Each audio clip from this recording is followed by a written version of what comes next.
OTB AM. With Gillette. Get into your flow with the new Gillette Labs Razor with exfoliating bar. It's 7:30 on Monday morning. You are very welcome along. It's Ger and Shane with you all the way through until 10. I'm going to tell you what's coming up on the show straight off the bat this morning. Your comments, obviously. youtube.com/offtheball and at OffTheBallAM on Twitter. Our performance rankings are imminent. Kevin Kilbane is going to join us from Qatar at 7:55. Nedum Onuoha is going to join us at 8:15. That'll be specifically about the England game.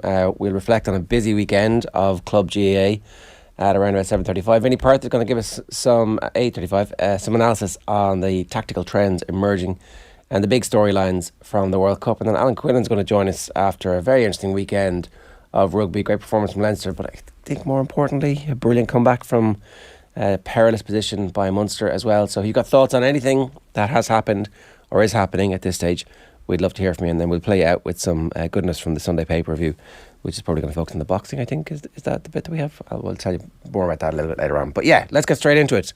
It's time for the Gillette Labs performance rankings.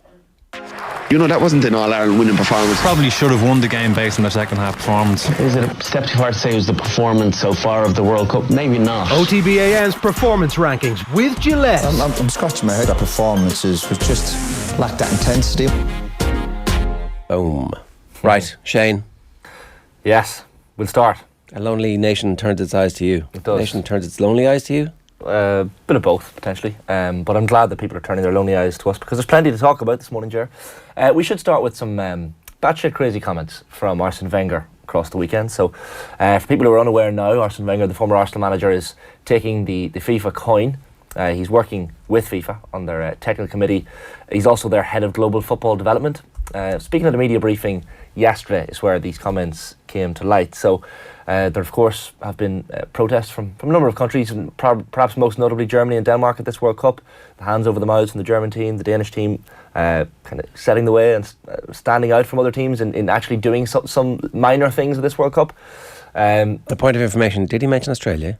I don't know if he quoted any particular teams. Right, well, he said generally speaking. Yeah, but you do the quotes there. This is the point. So the quotes from Wenger were: the teams who performed well at the World Cup were mentally ready. They had focused on the competition and not on political demonstrations. Now, these were the comments that kind of have rubbed people up the wrong way, because what he's saying is, focus on the football and you'll be grand, lads. And concentrate on anything else. Human rights, standing up for LGBT, women's rights. That is just a distraction, and it's going to affect you on the pitch. So fairly mental comments. Like, there were other comments. He was talking about the World Cup as a whole, and little things that have been noticed by the FIFA Technical Committee. They noticed that attacking teams were forced to find space on the flanks in this World Cup, which is something new. Opponents now better protect the centre of the pitch. And another thing, that the role of goalkeepers offering to receive the ball at their feet has dramatically increased 70% since the 2018 World Cup. So those were the footballing things he noticed. But I guess it was the comments on not being distracted by everything else that has stood out mostly from Arsene Wenger yesterday. Fair play to Arsene Wenger. When you buy him, he stays bought. And it's clear that he's working for FIFA and he's towing the FIFA party line. And that's not really what the world needs at the moment, is it? No. And it's just the wrong timing as well. The World Cup is still ongoing. He's basically, essentially warning countries who are between now and the end of the World Cup planning anything. Because, of course, the knockout rounds is when the eyeballs increase, perhaps, on the World Cup. And now would be the time to do something. Even in the World Cup, I'd love to see a team get to the World Cup final and have a protest of actual essence. It's not too late. It doesn't feel like it's going to happen. No. You can't really see any of the remaining teams suddenly deciding to locate their moral compass, which has been buried deep in their millions. But I would point out that Australia were one of the most vociferous and first out the gate. And they've, so their manager's disappointed that they didn't do more against Argentina, but they performed bloody well. They got their whole country behind them. They have created memories that will last a lifetime. They have, injected the game at a local level with a massive surge of interest and, nearly created at least a draw/shock against Argentina. Yeah, that's a fair point. And they were, as you say, one of the teams that stood up and said something of note. The reason for the timing of these comments from Wenger is because it was FIFA's analysis of the group stages. So the group stages being over, their head of chief of global football development stands up and points out all the things that he said about the World Cup group stages to that point. the point is, he didn't have to say this. Like, he could have said all his little comments about the ball being played out wide more often, the goalkeepers being better with their feet. That's all fine and well, but to just little throw in a comment like that was very pointed. I'm not saying it came from upper brass, but there's a weird feeling about little things of this World Cup. The fact that Gianni Infantino pops up on screen at least once every game. It's a lot, isn't it? It's bizarre, and that strikes me as something that's on purpose. Yeah, maybe. I mean, he is very famous now. Like, I'm interested to see him in the crowd. Sometimes he's not paying any attention. Sometimes he looks very bored. Sometimes there's nobody sitting beside him. I think they've probably been told, throw him up on screen there once a game. Keep his face famous. That's what he wants. I don't think he needs it though. I mean, I understand the point you're making, right? Yeah. But like, somebody somewhere thinks it's a good idea to put the boss on telly. FIFA, you know? yeah. He's discussed it with them, surely. I mean, it seems like the type of thing that they would have discussed. Well, you don't put your boss on TV without asking him. You do it for an attaboy. Like, I think the politics of that are weird. The whole kind of at the same time, right? He's pointedly not the boss. Like, Qatar are the boss. Yeah, you know, on this occasion. Well, for the duration of this whole thing, he is a guest there. He's using Qatar to make loads and loads of money for FIFA, and I presume he's getting very well ahead himself. And so it's definitely an interesting dynamic. That why is he on screen so often? And yet at the same time, I'm always interested to see what the response is like. The sound seems to be on a massive delay from the crowd as well. So you can hear the crowd go mad 45 seconds, well, not 45, but 12 to 15 seconds after whatever it is has been on the big screen in the stadium. Maybe some days he's not feeling like he doesn't feel like he looks well. Maybe he's felt put cute. The wrong side of bed. Might delete later. He might have woke up and gone, today I feel like not being on screen, because he likes to analyse how he feels on a given day. And that's why I think that it's more likely that they've decided they're going to be putting him on screen. You better watch yourself here. Potentially. Because, like, let's face it, right? He wanted the Budweiser money, right? There's no way the FIFA did not want the Budweiser money. There's no way that they were, like, happy to just go, yeah, I'm going to go back to, I'm going to go to one of our best customers, friends and partners, sponsors. Yeah. Money is money. Purveyors of money, and tell them, sorry, we can't take your money. Can't take your money. Literally days before the World Cup. Yeah, exactly. So, but it is interesting that he's always on screen. It is bizarre. Now, Blatter would have been on screen a fair bit. I just don't remember if it was as egregious as this. So it's so pointed. It's like he pops up on screen, and for some games he's getting booed by the crowd. Well, that's why I don't think I don't think they're asking him. Yeah, but the booing has stopped. I can't hear it anymore. Well, maybe it's the feed that we're being filtered, but it all seems a little bit weird. In tandem with Wenger's strange comments, no need to say what he said. Yeah, but obviously he felt like there was a need to say it, you know. Yeah, but that's he wanted to say it. So while he's doing his master's work, he also wanted to do his master's work. He felt like this is the type of thing that's important for him to say, which, I mean, I don't know. Wenger was amazing for that short window, and then mediocre for a long time, and now, what have you done for me lately, Arsene? Never once mentioned in dispatches about the French job. Never once. Which seems not like on strange. a long list of candidates. Obviously, the French know something. They're like, no. Are you this is like David Beckham wasn't world class? Are you saying Wenger wasn't a world class manager at one point? No, he was very, very, very, very good. He wasn't a world class manager. When he was clearly a world class manager, right? Yeah, fair. When he had the market intelligence that nobody else had of the French market, and were able to buy good French players, good scouting from abroad. Who knew that would be something worth bringing to the Premier League? Mm-hmm. But that wore off, and look, now, in fairness, the team did still always qualify for the Champions League, which, at the time there was none of the Gulf money slushing through, so maybe it was easier. Yeah. What annoys me about this at the weekend and listening to Wenger was that even United fans have a massive soft spot. I don't want to speak for all of them, but a big soft spot for Arsene Wenger because you of that always beat rivalry. him at the end. At the end, when you got the best, of it. He stayed beaten. Yeah, but I mean, kept cozying up to Ferguson at the end. Yeah, well, the same way United fans would have like had a house-trained dog. Well, United haven't had a good record against Liverpool in recent years, but they probably have a soft spot for Klopp because of the type of person he is. I'm not speaking for all United fans. Some United fans are probably screaming at me right now going, I don't like Klopp. Which is fair enough, but he's just a likeable guy, as was Wenger. But that's what surprised me about the comments on Sunday. So, felt pointed, I'm not going to say a directive, but a little bit uneasy, just like the Infantino popping up on screen all the time. It just feels like a FIFA North Korea created propaganda imagery. That's what the whole weekend felt like to me.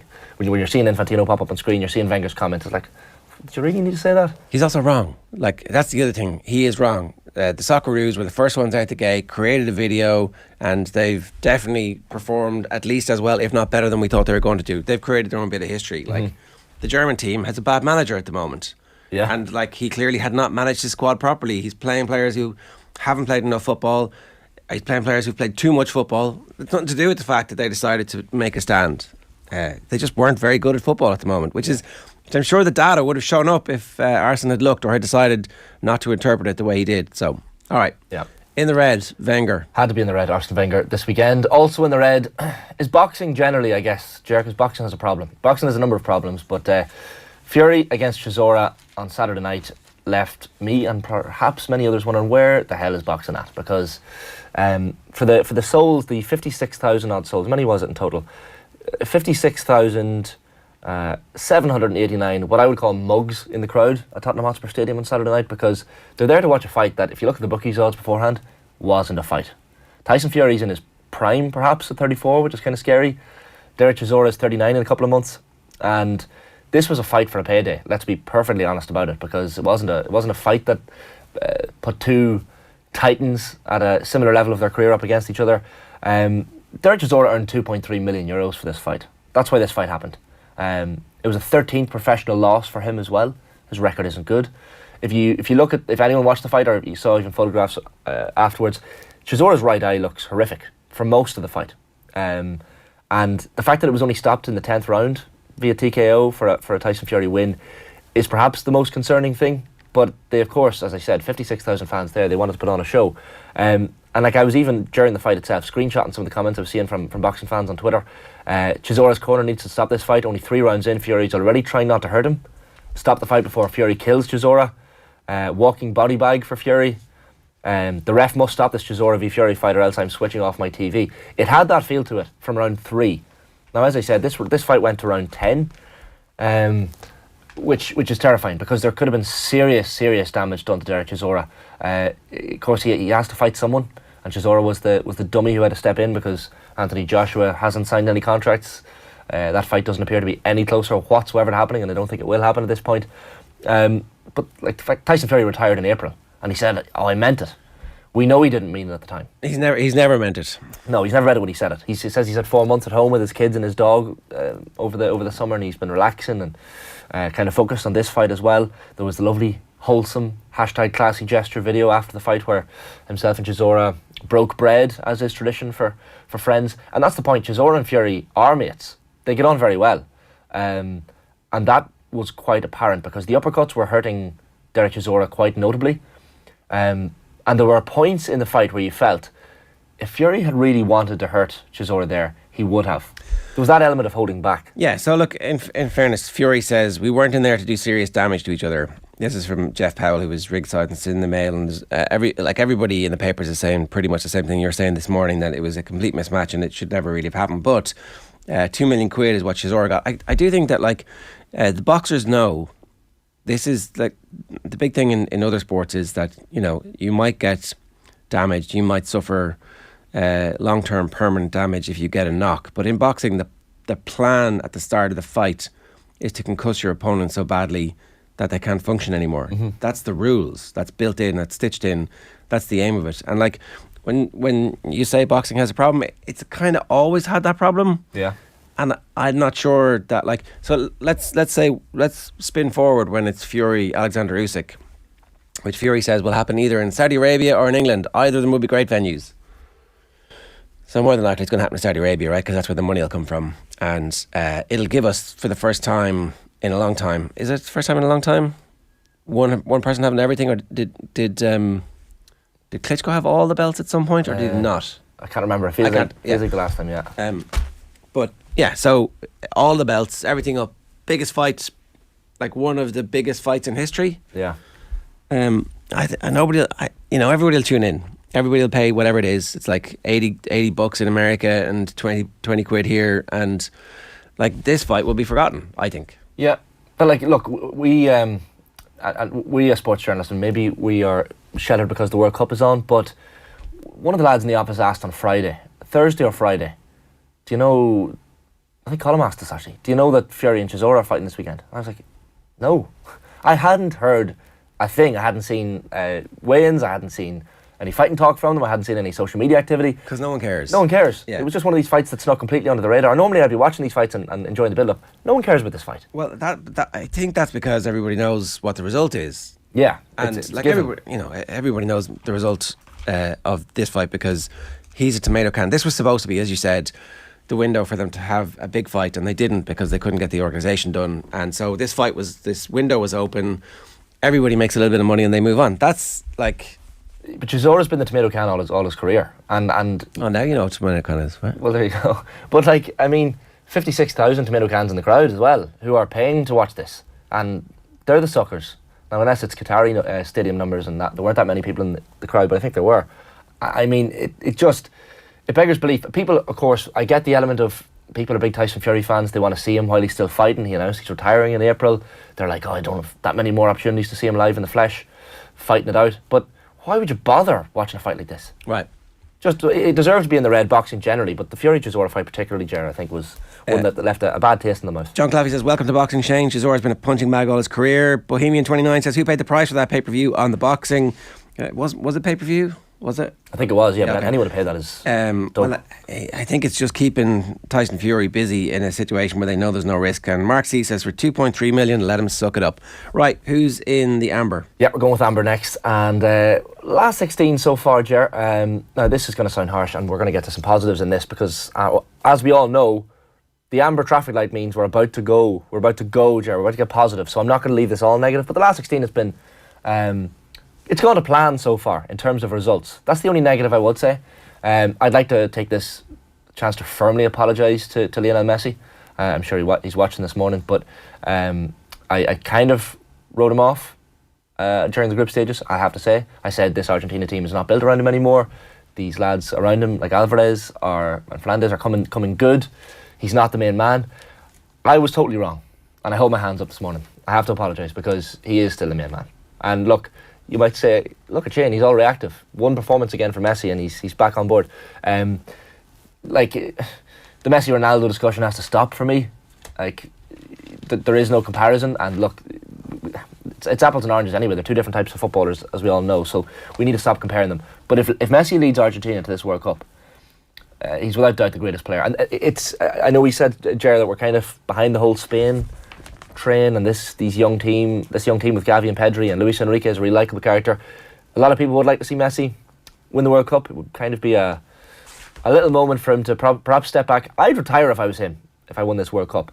But that's kind of why I had it in Amber, is that Argentina beat Australia, France beat Poland, England beat Senegal. We've got all the results that we expected to get. Yeah, but it means that we're going to have really, really good quarterfinals. Well, that's the alternative. If you get any bad teams making a bit of a shock result at this stage, it leads to a bad quarterfinal, which can lead to a bad semi-final. Yeah. Which can sometimes lead to a one-sided final. So I'm okay. 100%. I'm okay. You're taking it. You're accepting. I'm happy. Yeah, so that's the other side of the coin of all the big teams winning, I guess. The big positive for me at the weekend was Louis van Gaal. And sorry, this entire World Cup. Here's a video I think we have of the Dutch team coming back into the hotel. They're all given face masks.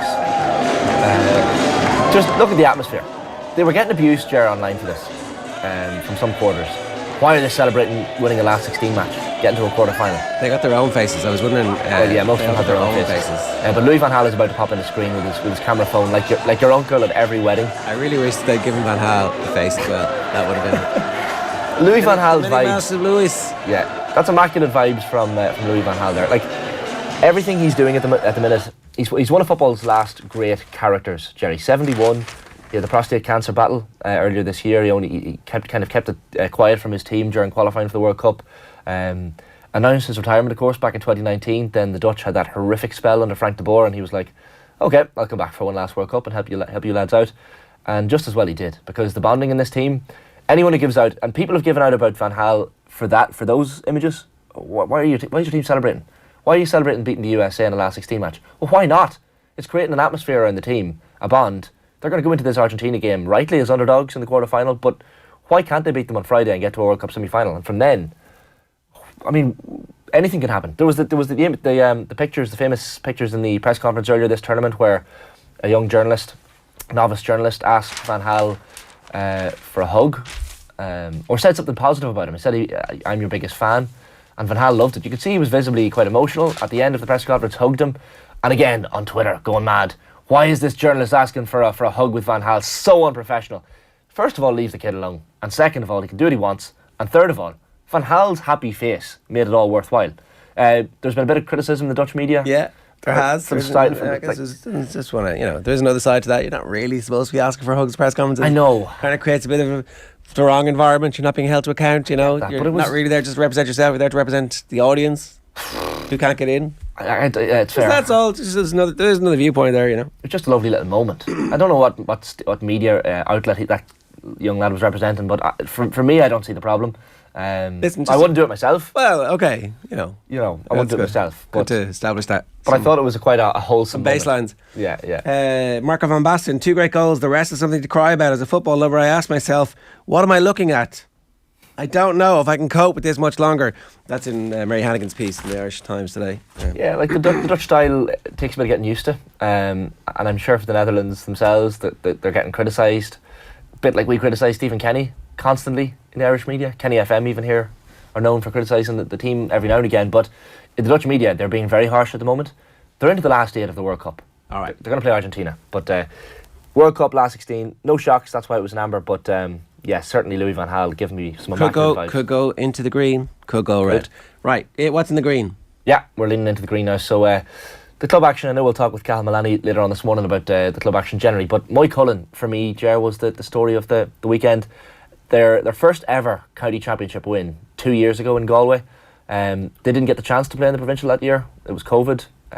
So this was their first ever chance at winning a Connacht senior club championship title against Turlestrand, the Sligo champions. And it was a good weekend for Mike Cullen because their minors won the county championship on Saturday as well. It was an interesting matchup because Don Quinlan is the Mike Cullen manager, and the manager for Turlestrand was Don's former Roscommon teammate Fergal O'Donnell. So it was a nice little mixture of 2 former county teammates with the Rossies. Playing into a freezing breeze in the first half in Pearse Stadium in Salthill. Hardly a surprise when it's Pearse Stadium in Salthill that there was a freezing breeze. And look, it was a big day for Turlestrand as well because the first time back in the final in 4 decades for them. So a big moment, 2 teams that kind of hadn't been there, and a bit of a novel pairing in the Connacht Senior Club Championship title. And Peter Cook, there's not much to be said about Peter Cook. I think he scored 121 in the Connacht or in the championship generally so far for Mike Cullen this year, so to date, and he has been imperious. It wasn't in the Galway panel last year. There was a bit of travelling, I think, or work. I know he works for an American company and works on their hours. So he works strange hours, Irish time. He's based in Ireland, but works for an American company on their hours. Cian O'Neill, of course, Galway selector under Porrick Joyce, was up from Cork to watch this match of the weekend. 3 unbelievable points from player for Peter Cook in the second half. They will be mad keen to have him back in the Galway. Like, to think Galway got to an All-Ireland final against Kerry without the likes of Peter Cook and others, but Peter Cook specifically, for me, having watched this Mike Cullen team closely, like I was at one of Mike Cullen's games in the Galway Championship this season, a couple of months ago, back in Salthill, and they were brilliant. They have some serious players, like the likes of Paul Kelly and Desi Keneally as well. They have a number of members already of that Galway panel under Porrick Joyce. They play in the semi-finals in January, the winners from Ulster. So Kilcoo or Glen. Now, in many people's eyes, the winner of that Kilcoo-Glen game are going to win the All-Ireland. There is a small matter of Kilmacud Crokes. What? Yeah, in many people's eyes, what? Sorry, in my eyes. I think the winner of that game will win the All-Ireland. I actually think Glen will win Ulster. I'm putting myself out there, and I think Glen will then beat Mike Cullen in the semi-final. Walsh is going to win the All-Ireland. You think so? Well, I wouldn't be. I'm never in my life going to back against Malachy O'Rourke. And he took over then a couple of years ago, and they had never won the Derry Senior Championship. Now they've won a couple. They're into an Ulster club title against Kilcoo. Kilcoo have been less than their usual impressive best this year. That was the big story, though. Mike Cullen from the weekend. I have to give a mention of my dad's home club, Dunmore McHale's, the famous club of the Donnellan dynasty in Galway. Michael Donnellan and co. Of course, Michael moved in 2005 to Salty Lough Cara to pick up his All-Ireland club title. But Dunmore McHale's won the Connacht Intermediate club title at the weekend against the Dominics from Roscommon. They have been excellent in the Connacht Championship. And a small little village to win an All-Ireland Intermediate like that, a Connacht Intermediate. And they push on now, and you're 2 games away. I think it's Rathmore from Kerry are the odds-on favourites for the All-Ireland Intermediate at the minute. Carduff, Bandy McEnany's club in Monaghan, will play Galbally from Tyrone in the Ulster final next weekend. There's some big hitters left in the Intermediate Championship. I think was a team from Wexford won at the weekend in the Leinster. So Moy Cullen for me was the story of the weekend. We appear to have accidentally tuned into a broadcast from Shannon's side. Something's going on here. Someone seized the airwaves there for the last minute. It was Moy Cullen. I didn't want Moy Cullen not to get the credit. Grand, so they deserve to be in the green. I see what you did. You pivoted from a great story for Galway football into like a potted history of Monaghan. Great, yeah, okay. Dunmore. I wanted to mention Moy Cullen just to get to Dunmore McHale's. Well, that was my point. Dunloybeek, Slotneil and the hurling. So they're up against St Thomas's. And the other semi-final is obviously going to be the one that everybody wants to see, the replay of last year, Ballyhale and Ballygunner. And Ballyhale were great in patches against Kilmacud, and Kilmacud were very good and ran them close. We'll talk a bit more about that a little bit later on. Last one in green for now. Yeah, we're going to move on to the green proper. Sinead Diver. What can you say about Sinead Diver, except for the fact that we only wish she was racing in Irish colours still. 45 years of age at the minute, broke the record for the fastest time run by an Irish woman in a marathon at the weekend. Also broke the Australian women's marathon record by more than 1 minute in Valencia. So a time of 2 hours, 21 minutes and 34 seconds. For anyone watching who's done a marathon, and I really only threw this in, Ger, just to again bring up the fact that I have run a marathon. So in case you're wondering why this is in green, it's in green for my ego. She still represents Australia. She moved to Australia more than 20 years ago. Born in Mayo, she's a Belmullet woman originally. 2020 Olympics in Tokyo, finished 10th for the Aussies. Now, she's still quite young to the sport. She only took up marathon running 12 years ago when she was 33, but she has fairly come on. Now, there of course are reasons why someone can be so good at the age of 45 in marathon running. There's less strain on your body. So she took it up quite late, so I guess the pounding on the pavement hasn't been as constant or as regular when she was younger, so she's able to probably do it for now. She spoke, she had disappointment in March. She was unable to complete the race, but she said, I've wanted this for so long, this being the record. I wasn't sure if I was good enough to get it. I've had a few goes at it now. This was my third crack at it, and every time I line up it takes a lot. Things have to really fall in place for something like this to happen. Sorry, to beat the Australian record by over a minute might not seem like a lot given you're running for 2 hours 21, but that is quite significant. And the fact that she's beaten Katrina McKiernan's Amsterdam 98 record for fastest marathon by an Irish woman as well is quite incredible. So props to Sinead Diver. Deserves to be in the green, and we'll still claim her as our own. Even though can we claim her? Is that not like 100%? Can we? I mean, she only moved to Australia 20 years ago. 20 years ago. Yeah, but she was 25. I mean, no, I'm sure that she has dual nationality, but from a what great for her. What credit do you get? I mean, I don't know. Maybe you obviously want to inspire. What roads did she run when she was younger around Belmullet? That's the question. Yeah, and look, and it's great for Belmullet, but like, is it not like a story of lost something to Irish athletics? Is there not something there where we're like, oh, it's great, we're all great, well, actually, is it? I don't know. Yeah, it's a fair point. It's like watching it's not quite like watching the Aussie rules players do well in Australia because they were more recently departed. Well, if they went and like if we cared about the international rules and they came back and they played for Australia and they killed us, you'd be like, well, that was maybe should we have lost that? You know? Yeah, you can watch it and still enjoy it because she is Irish. She is Irish. I'm not saying you don't enjoy it. Well, is it like Billy Walsh? We're not claiming her. Like, you know, we've done nothing. Haven't helped her in this. Have not been an important part in her success. Do we have to be, though, to take some satisfaction from an Irish athlete? I'm saying satisfaction and claiming, they're different. Like, yeah, I'd say, it's a very interesting, it's such an unusual case, and the results are so spectacular.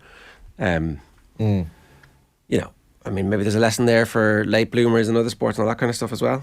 Yeah, and look, the weather in Australia, I'm sure, helped her decision, A, to go down there in the first place, and B, your training has to be quite... We're all obsessed about the weather. Well, we are a little bit, but... Couldn't possibly have done this in rainy, wet, cold, grey... Maybe that's what made her. Maybe that's what made her, Ger. That's why we created this. It's not too late for you, Shane. You're roughly the same age she was when she went down. Well, 29. You're always banging on about how great you are as a marathon runner. Go on, go and do your 2 hours, 20 minutes, or 2 hours, 5 minutes, whatever the Irish record is for the men. Right, it's 8 o'clock. OTB AM is brought to you live each morning by Gillette Labs for an effortless finish to your day. That was this week's edition of the Gillette Labs Performance Rankings. OTB AM's Performance Rankings with Gillette. It is competition time here on OTB AM. The Leopardstown Christmas Festival takes place from December 26th to the 29th. It's a brilliant day out for sports fans, socialites and thrill seekers alike. Every day this week we've 2 hospitality places for the Leopardstown Pavilion to give away. You'll get a reserved table, lunch, chat and tips from top tipsters and much more besides. To enter, just comment with a thumbs up emoji on our main Twitter page @OffTheBall and you're automatically in the hat. And remember to ensure your DMs are open because that's how we contact you. The Leopardstown Christmas Festival from December the 26th to the 29th. Tickets from €35 available at leopardstown.com. Here's Shane Walsh talking to Aisling after his fine performance, kicking 9 points for Kilmacud Crokes in their Leinster final triumph over the Downs. Take a look. And some of the points you scored, 1 or 2 of them were identical to the frees you would have took for Galway in the All-Ireland final out by the sideline. I think I'm cursed with 9 points. The lads are saying to me they're out there as well. So, look, it doesn't really matter, I suppose. If someone had said to me probably the last few minutes you're on 9, I'll try and beat it just for the sake of it. But Park was the one that always reminds me. He kicked 10 in the All-Ireland final back in 2001. So, but yeah, look, it's great. The main thing is I've been played well in games before and we've lost. So it's the main thing is the team performance is good enough there to win today. And look, you're happy to kick a few scores as well. That's part of my job as well in the team. So because there's other lads there that do the unseen work, I suppose, and that they're the ones setting the chance up for me as well. So no, it's great. So you have a chance now to go on, obviously, an All-Ireland semi-final and then a potential All-Ireland final if you get over that hurdle. So is that in the back of your mind to be playing in that? Well, look, the All-Ireland semi-final is the next step. Like, that's the one we're going for. Like, there's nothing else that matters, because we can't play an All-Ireland final until we win a semi-final. So whoever comes through, we'll do our homework the same as what we've always done all the way along. We'll do our homework on the next day, and we'll see who comes out of that game and prepare for that game. Hopefully, get over that game, and then we'll look at something if we're there. But if we don't put in a performance in the All-Ireland semi-final, we're not going to be there. So we know that ourselves. But look, it's a great place to be in. The fact that we're able to go into Christmas, looking forward to an All-Ireland semi-final in January. So it's great. Your bus is waiting, but I have one last question. So obviously you won a senior championship, a Leinster championship. These are things you'd never done before. So how would you, I suppose, reflect on it? Look, I suppose it's just an opportunity really for a medal as well. Like, I'm not blessed with a whole pile of them throughout my career, unfortunately. But look, I'm just delighted to be able to get a chance to play the game I love playing, like to be playing competitive football in December. Like, it's the stuff I would have been dreaming of. So, along with playing an Ireland final day with Galway. So, look, it's great. It's a great place to be in. I'm enjoying it all the way along. I said, anytime I'm playing football, I'm always going to be enjoying it. If I'm not playing football, that's probably why I'm not enjoying it. So, it's great to have that complaint that you're training week in, week out, and look, it's an enjoyable experience, I suppose, for me. And it is I suppose I never saw this probably coming a couple of years ago, but it's just been a great place to be in now, that the fact that I'm here training with Kilmacud and the lads here trying to get me going. But look, it's just been great, so please God we just keep it going. Well done. I think you need to go enjoy the celebration, Shane. Thanks. Merry Christmas, you filthy animal. OTB AM. This is OTB Sports Radio. From the good, Neymar can push the ball between your legs because he just sees things. to the not so good. Hold on, this now affects football. We'll have to find another way to protest like it was that bad. That's right, it's the 2022 World Cup. Off the Ball will bring you the best insight and analysis, as well as the big stories off the pitch from the World Cup in Qatar. All 11 players from both sides walk on the run back. Send us all off. Good. Subscribe to the OTB Football Podcast feed now. Are you a sports fanatic who loves to travel? Then sportspass.ie is for you. Log on for the chance to win the trip of a lifetime in 2023 to a top global sporting event. 8 winners get to choose from 12 incredible prizes, including trips to the Women's World Cup in Australia, the Super Bowl, the Masters and WrestleMania. All prizes include return flights, accommodation and tickets for 2 people from anywhere in the world. That's sportspass.ie. You win, you choose. OTB AM. With Gillette. Get into your flow with the new Gillette Labs Razor with exfoliating bar. It's 4 minutes past 8. You're very welcome along to OTB AM. I'm delighted to say we've got Nedum Onuoha with us to talk about the England football team and their performance so far. Nedum, good morning to you. How are you getting on? I'm very good, thank you. How are you? Yeah, pretty good. What was your roller coaster of emotions like during the game last night? It's not really like that from a roller coaster standpoint because I kind of have to work it. So it pays to just pay attention to what's happening. So I was in a very nice spot in the stadium, could see the all-22, and yeah, it was interesting to see the way they tactically went for it. Wasn't really that good at the start. Then they made a couple of tweaks, and before you know it, the timing of that second goal was really the crucial part.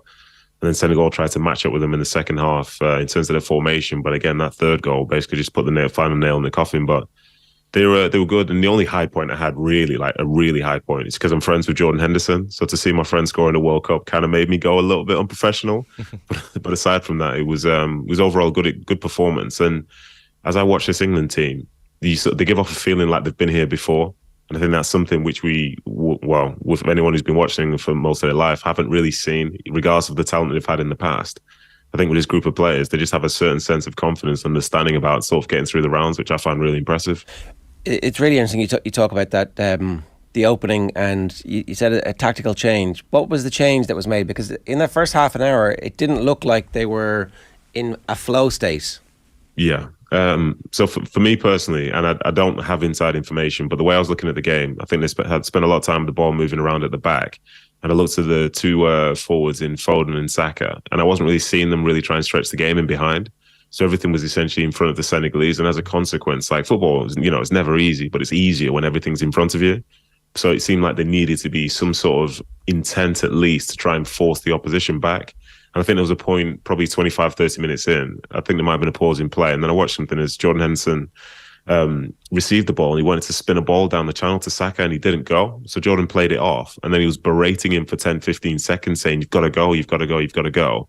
And then from that point, there was more of an injection in terms of energy, desire, as we could see from those two goals which they scored, where people were really testing the line, playing on the shoulder, trying to inject tempo with the ball, without the ball. And that sort of speed makes it very hard for the opposition. And I think, in terms of organizational structure, when you're defending, everybody is when you are facing like away from your own goal. But that point when you're running back towards it, you don't know where anybody is and you're just hoping that people are in the right spot. And for England, that injection of energy from the likes of Foden, from Bellingham, and even the fact that, you've got the two number 8s setting each other up, I think that's when they are very, very dangerous. And I think if Gareth Southgate was the one who recognised that, then fair play to him, because from that point, especially in the second half, they were more aggressive with their press, more aggressive trying to run in behind again. And it makes for a very uncomfortable game for the opposition.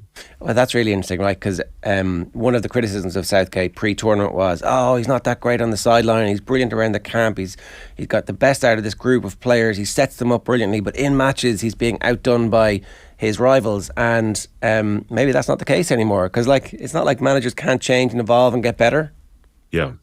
Yeah, that's exactly right. I think, no manager is essentially perfect because you still need the players to go out there and basically instill your beliefs anyway. But I think if he did see something, then fair play to him, because it was lacking that point, because they had good possession. But what's the point in possession if you don't have territory? And then some of those other bits which you try to do then in terms of stretching the game, they try and maybe play some balls a little bit longer. But the best thing about those is that even if they didn't win them, you'd have people coming from behind. And now you're going to be building an attack from the opposition's half instead of just your own. And, don't get me wrong, it wasn't the best version of Senegal that we saw yesterday. But in some of that, in part, was to do with the way that England played. And Senegal obviously have a couple of players missing, but I would have fancied England anyway.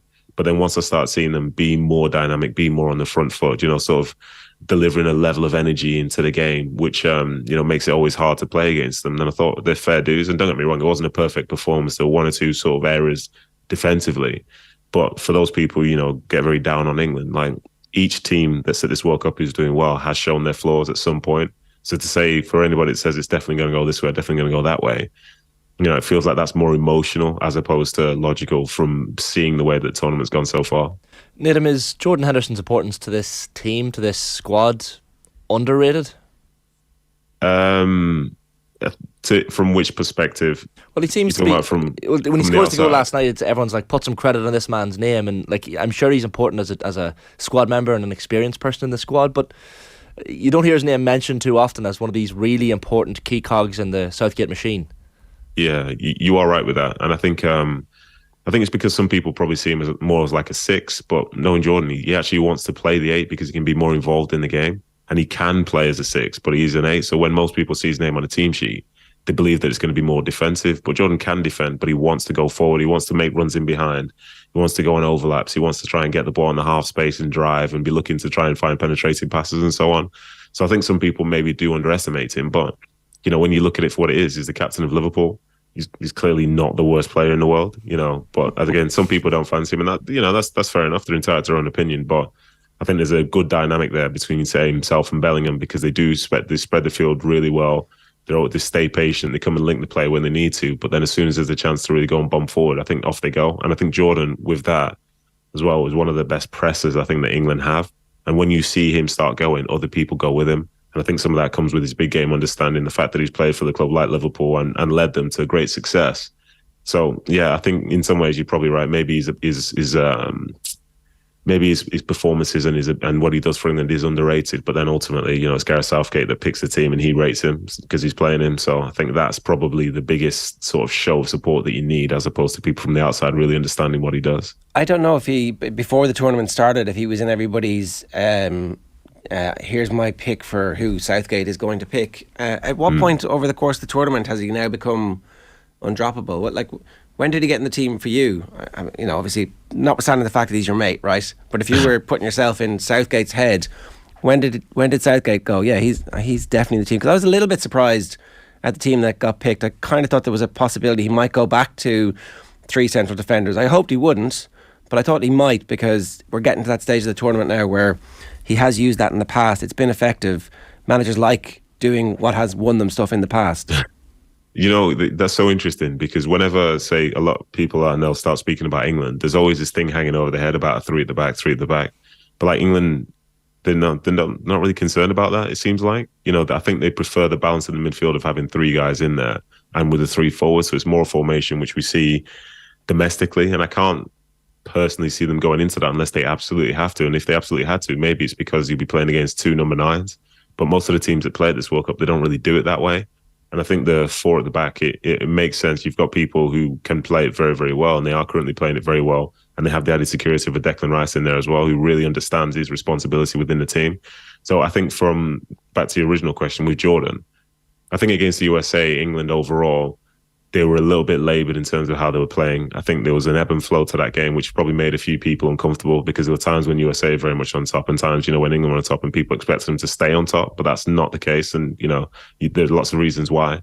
But then I thought the game changed a little bit when he came on to play more alongside Rice, because he sort of had a better game understanding of, say, that particular moment. Some people said it was negative, but I think it helped in terms of getting a stronger hold in the midfield. So I think obviously Gareth Southgate knows what he was all about anyway. But from when he brought him on, and he could see the sort of way that he could manage the moments a bit and to sort of understand what was required in the game. If you bring in someone on like that and you can tell them what you want them to do, he's going to do it to a T. He's going to do it well, in my opinion. So I think maybe that was the point there. And now as you look at this midfield, they're good. Bellingham does his thing, Jordan Henderson does his thing, Declan Rice does his thing. And they've got the likes of Calvin Phillips on the bench. And for Jordan, to talk from a personal standpoint, I know he's greatly disappointed to not be getting enough game time at the Euros last year, because he believes that he should have been, or not should have been, believes that he could have been playing. So I think now that he's out there, he wants to make the most of this, because, it's a World Cup. You never know when your next, say, game's going to be, let alone your next international match whatsoever. So he's out there, he's wanting to make an impact. And, he'd absolutely love, like the rest of the nation would, to be lifting up a World Cup trophy if it's going to be there for them, or at least just have a chance in a World Cup final to be doing it. And it's one step at a time for England, as opposed to some of the English media, I could say. Nedum, speaking of the English media, Phil Foden after the match, speaking of Jude Bellingham, said he's going to be the best midfielder in the world for sure. Reading Jamie Carragher in the Telegraph this morning, he says Jude Bellingham is exploding like Gaza did at Italian 90. There's comparisons to Wayne Rooney at Euro 2004. English media certainly keeping his feet on the ground, but does that concern you, for a 19-year-old having to listen to these kind of headlines?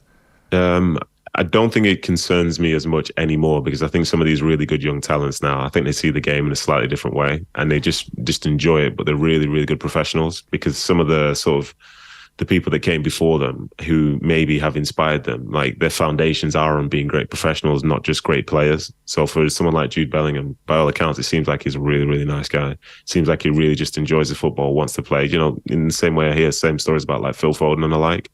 So people can hype them up all they want, but for them, the reality is the stuff which goes on the field. And these guys who are very, very well trusted by their teammates, trusted by their managers.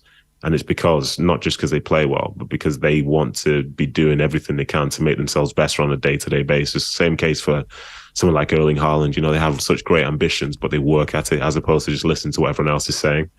So I don't worry too much from that. And I think some of the stuff that they say, I don't know, you can say how good it is, and that's fantastic. But realistically, is going to change the way he plays? Probably not. It's good to have an exciting prospect in your side. It's good to have lots of exciting young players in your side. But, football's a very, very tough game, and to do it year in, year out is going to be the key. But he has shown great potential for that. And if things fall his way and he stays healthy, I'm sure he will be great. But for him, he'll probably define himself as great based on how successful he is and can he achieve his potential, as opposed to people saying that, he's just going to be this guy or that guy. Because he's only 19, it's possible that his game is going to change and evolve. It's likely his game is going to change and evolve. Is there a possibility that he ends up as a higher up the pitch player? Like his skill set is so unique, that you'd love to have him slightly further up to be able to damage teams, while at the same time you want him to be on the ball as early and as often in every move as possible. So, obviously you want to clone him and have him play 8 and maybe even a 10. I'd love to see him playing a 10 in some situations. Yeah, so Phil Foden thinks that his personal best position is number 10. Like, that's Phil Foden, not Jude Bellingham. So I think Phil's trying to separate himself, and Phil's trying to say he's more of an attacker. Whereas for me, Bellingham, I think he is like he's a box-to-box midfielder as such, which is something we don't really talk about too much these days, because you tend to put someone higher or someone lower and so on. But he can do it all, and for some reason that now feels really unique, that somebody can do that instead of just being a sole specialist in one field. But I think maybe he'll go further forward. But the fact is, I think from the position he plays now, he has the license to go forward, and when the moment is there and when the moment is right. But then also he can get the ball from deeper, he can make the passes, but then he can also drive with the ball.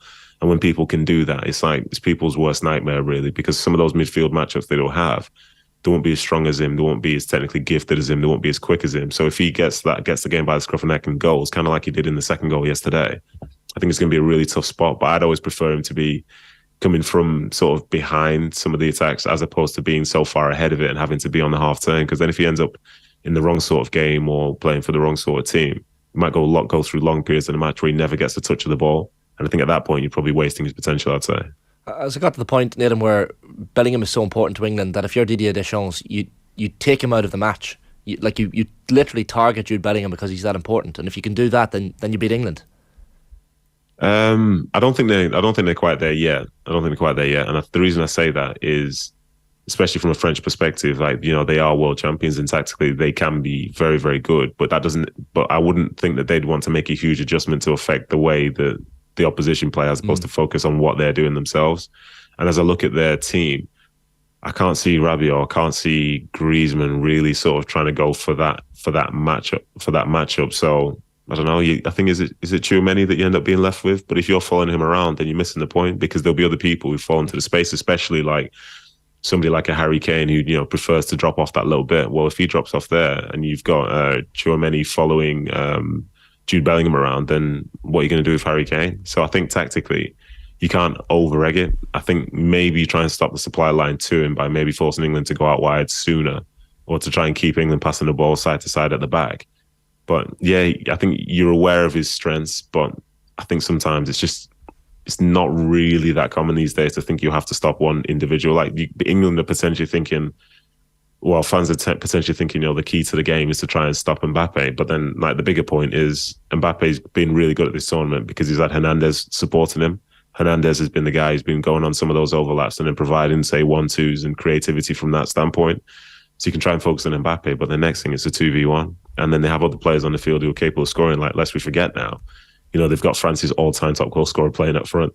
So he seems like somebody you should probably keep your eye on as well. So I think overall, you'd appreciate what the individuals do, but still you just try and just look at it from a sort of wider team perspective, because any one person could make a difference. But if you put all your eggs in that basket, I think someone else will punish you. Apart from that sense of calm that the England team are exuding, is there other aspects to what you've seen, even from France, that's giving you some confidence ahead of this game? Confidence in England's favour? Yeah. I'm quite neutral. I think the game feels like a toss-up to me, and the reason I say that is because as I've watched France, they've shown good spells where they've controlled the game, they've moved the ball well, but then they've also showed spells where they've offered real opportunity to the opposition, as was the case yesterday in the first half against Poland, where Poland probably think that they should have scored, and if they do score, the game has a whole different context to it.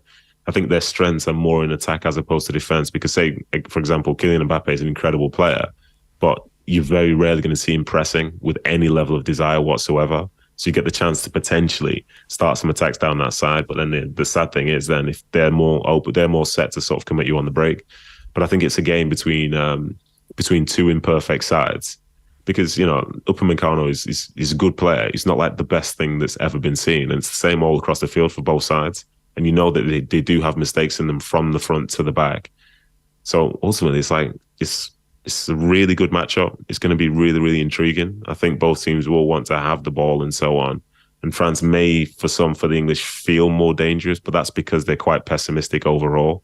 But the fact is, France, for as much as they've done and how well they've played, they're still just the same as everybody else. In the fact, they've won games, but they've shown that they do have some weaknesses and they can't control games for 90 minutes.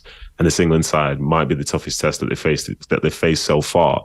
So how do you deal with it when this brand of English football could be thrown at them? And it's not to say England will definitely win, because I don't think any side is definitely going to win this game. I can't think of it off the top of my head. But it's a really, really intriguing tie. And don't get me wrong, I'm sure there'll be lots of people who don't like England who'll be supporting France. But then for all those people, I think, well, do you like Mbappe as well? And for some people, they don't. So, yeah, I don't know what people are going to be supporting. So we'll have to see. The 10 or 15 minutes after Denmark scored as well, there was just a period where France looked a little bit ragged and there was loads of chances being created. So you can see how there is room for England to get into the game. You mentioned Mbappe and the potential impact that he might have, and Hernandez. A lot's going to fall on the English defence. Harry Maguire has so far been good, and definitely better than the Harry Maguire that we see from Manchester United. Have you any theories about why he plays better for England than Man United at the moment?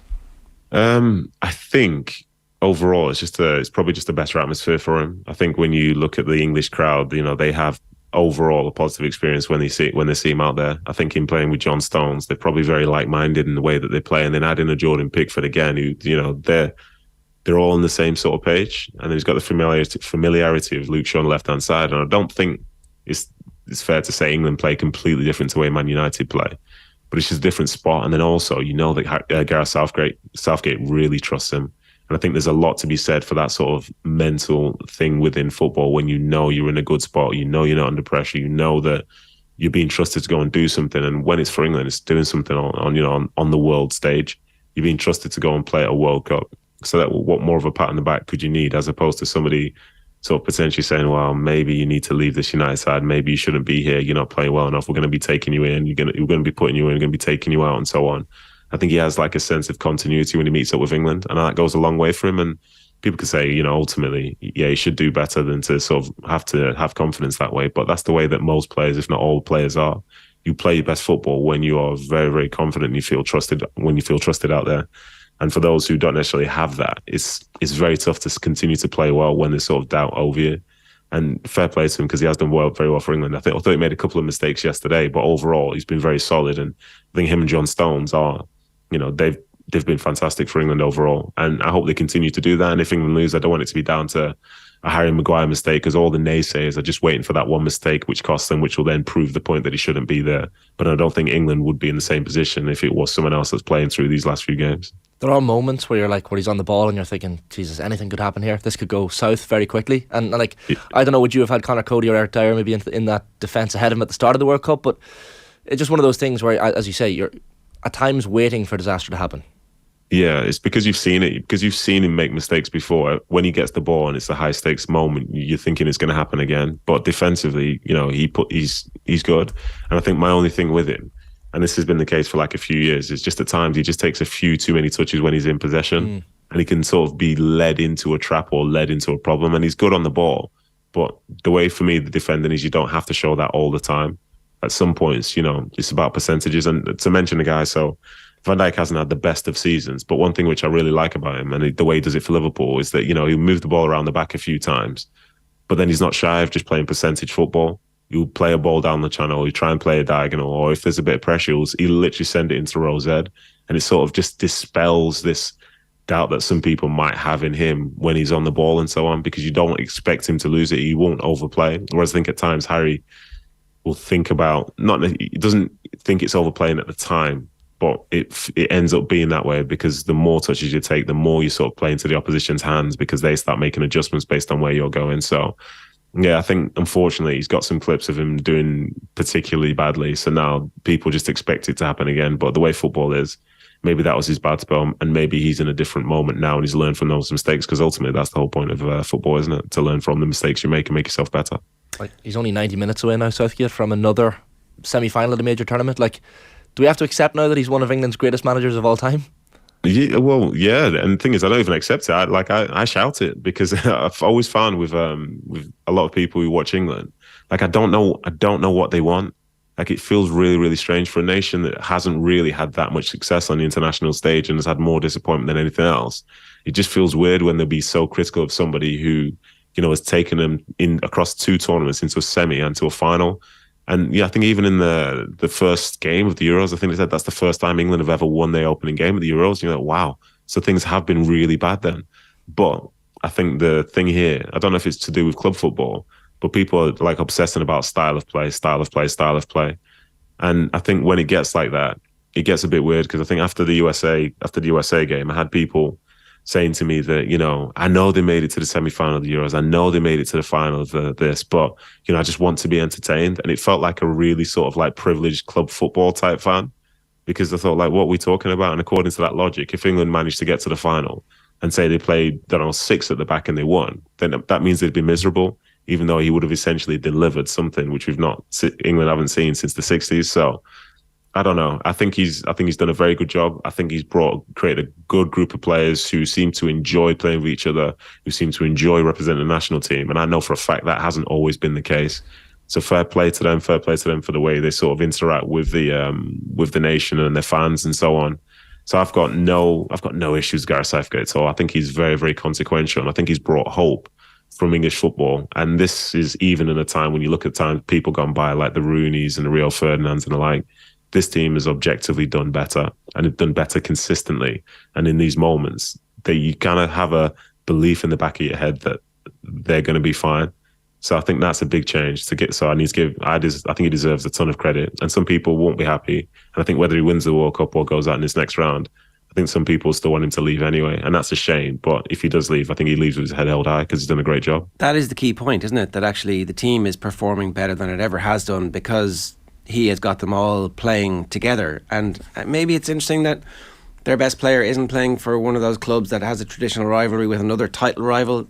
Harry Kane I'm talking about, as opposed to the other best players who have obviously emerged since. But the talisman and the leader isn't the Manchester United captain or the Chelsea captain, and they're not winning titles all the time, and the cliques aren't there. I don't know if the cliques were that important or whatever, but you look at what happened in Belgium, for example, where their golden generation reached a semi-final, which maybe is about as good as it could get, but it does seem as if factions within the dressing room at international level are massively important, and understanding that you can't do anything if those factions exist seems to be one of the things that Southgate got right very early on. Yeah, I would totally agree with that. And these factions, they're so strange. Like, even for myself, so when I played England under 21s, there's like a north-south divide, but then there were like different club divides as well. I think speaking in terms of how the national team was perceived, like as you mentioned, the rivalries between like United and Liverpool, so on and so forth, like those things were real. So when they met up with England, you know, they sort of carried that baggage with them, whereas this group of players, because they've kept them together for so long and they've done things beyond just like playing football, I think they all get each other and they look forward to playing with each other. And that's such a difference compared to what it was. And it seemed really stupid, but then think of, say, other teams who had the potential to do well, who failed in a particular moment. You're talking about like French teams in times gone by where there's infighting. You know, you saw all the stuff around the Belgian team with infighting. We're too old, or now we're not too old, and so on and so forth. Whereas for England, I think they get the messaging right. I think they kind of set the tone and the culture from the get-go. And the fact that, say, one of the people who gets praised the most is Connor Cody, doesn't really play at all for England. You know, that's a positive environment for them to be in overall. And I think if you're a part of it, you know what they're trying to achieve, and they're all trying to achieve it together. Even there's a radio interview, I think, with Phil Foden yesterday, and he was talking about how he understands that, you know, the key thing here is to be a part of the squad. And if you're not starting, you need to make sure you're ready to come on and make a difference. You know, there'll be other nations and other times in England's history where somebody on the bench is just going to sulk and say, well, why am I here if I'm not going to play? Whereas for them, you know, they want to win it together. They want to do it for each other, do it for the staff, and do it for the nation who supported them overall pretty well across the years that Southgate's been there. Nedum, great stuff. Thanks a million. How are you finding the tournament from, what's it actually like?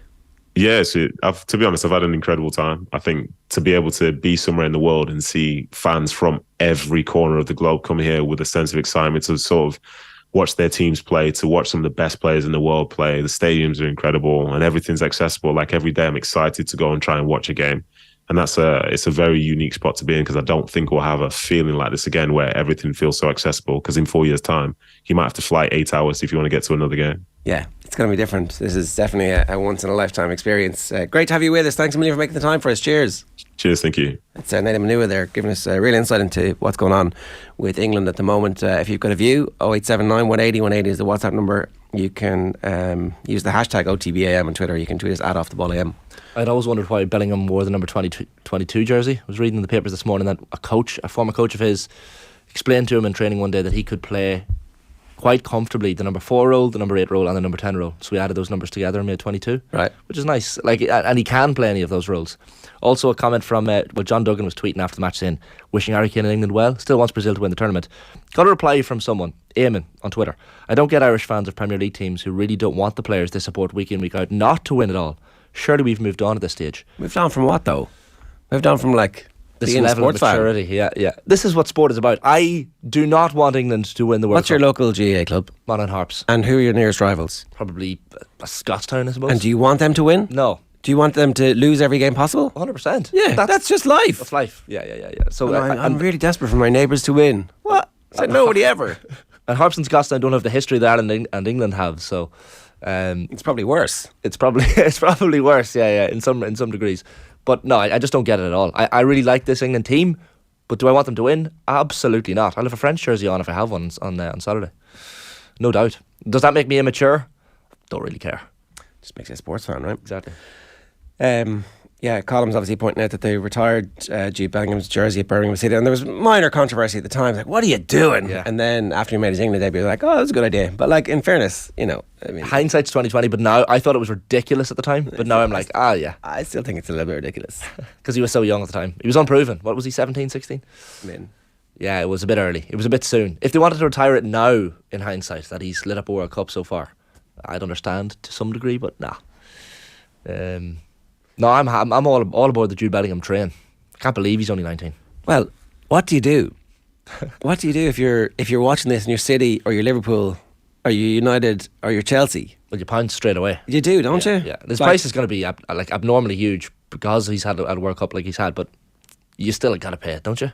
If you have the money, you pay it. I mean, if United had the money, they should be tracking down Bellingham. Yeah, but that auction could just explode. Well, didn't he go for a walk? He went for a walk with Trent Alexander-Arnold the other day from the England camp, and everyone was like, "Oh, he's going." Well, I mean, if Trent's not trying to sign him, then something somewhere has gone wrong. But if they're all not trying to do it, yeah, he'll be on a walk with Phil Foden tomorrow, and the same rumours will start with City. I mean, yeah, City can easily afford it because they could sell Haaland, and they have the relationship with Dortmund already, so there's that in as well. I think he will come back to England. It's just a matter of when. But yeah, any club would be mad not to have him. Right. The Leopardstown Christmas Festival takes place from December 26th to the 29th. A great day out for sports fans, socialites and thrill seekers alike. Every day this week we have 2 hospitality places for the Leopardstown Pavilion to give away. You get a reserved table, lunch, chat and tips from top tipsters and much more. To enter, comment with a thumbs up emoji on our main Twitter page @OffTheBall and you're automatically in the hat. Remember to ensure that your DMs are open because that's how we contact you to let you know you've won the Leopardstown Christmas Festival from December 26th to the 29th. Tickets from €35 are available at leopardstown.com. Up next, sports pages. There are so many idiots out there, so many spoofers. There's a lot of horse. I think he's a total spoofer. What do you mean a spoofer? He's just bullshit. No, Eamon, come on, don't be, no, I'm not. Yes. No. Right, where do you want to start with the sports pages this morning? I might start with the front of the Irish Times, actually. It's an interesting story here. Sports participation hindered by school uniform policies. Do you have school uniform? We did, yeah. Yeah, both secondary and primary. All boys? All boys for both. Yeah. Yeah. Didn't do you any harm, did it? No harm. Just, I just couldn't talk to girls for the first 30 years number of your life. Yeah, exactly. Which was a problem, but I mean, yeah, I got there in the end. Didn't do you any harm. It did. It left you traumatised and insecure and, not a full human being. Exactly. All those people who are like, oh, I was grand. I'm like, are you sure? You seem to eat your potatoes with your thumb, mister. I'm not sure you're as grand as you think. Is that a thing? So this is sorry. Yeah. I got carried away. Yeah. Changes to strict, inflexible school uniform policies which inhibit greater physical activity, especially among girls and young women, are recommended in a new report to the government. In Italy, they decided that single-sex schools was bad, and they just decided next intake, no more single-sex schools. Yeah, fair. That was it. Overnight, they decided, and the world did not fall apart. We could do this if we wanted to. We could definitely do that. And also, you could get rid of uniforms. Like, oh, it's really easy because, you know, what are the kids going to wear? Let the kids decide. Let them wear whatever they want. Yeah. It doesn't matter so long as they're wearing something. Just let them wear what they want. You'd come back in sweating though. You know them trousers, those grey trousers. You'd come in sweating. You'd be stinking to high heavens. Yeah. The windows wouldn't be open. Grim. They would be sweating. The windows would be sweating with the condensation, and you'd be like, this isn't really a great learning environment. No, I don't like this. If, you know, you could actually wear something else, you could get changed at lunchtime, go and play football, come back. Throw on your shorts and t-shirt, your jersey. Exactly. Even if they don't want jerseys to cause arguments in the classroom, I understand. But throw on, just give us a sports gear. T-shirt and shorts isn't that expensive.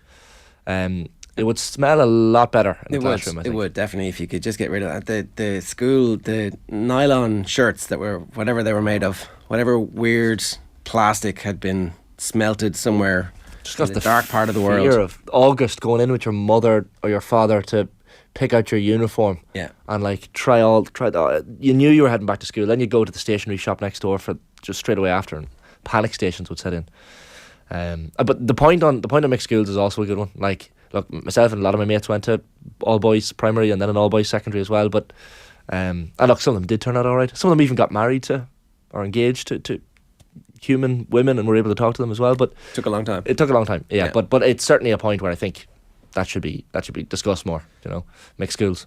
In fairness, Jack Chambers convened a forum, and so hopefully it's not like, I tell you what we'll do, we'll have a forum, we'll kick the can down the road, and sure, somebody else will be the Minister for Sport by the time the results come back, and we won't have to do anything about it. But we'll have to say, we had a report on that, and yeah, we should think about this. Just do it. Yeah.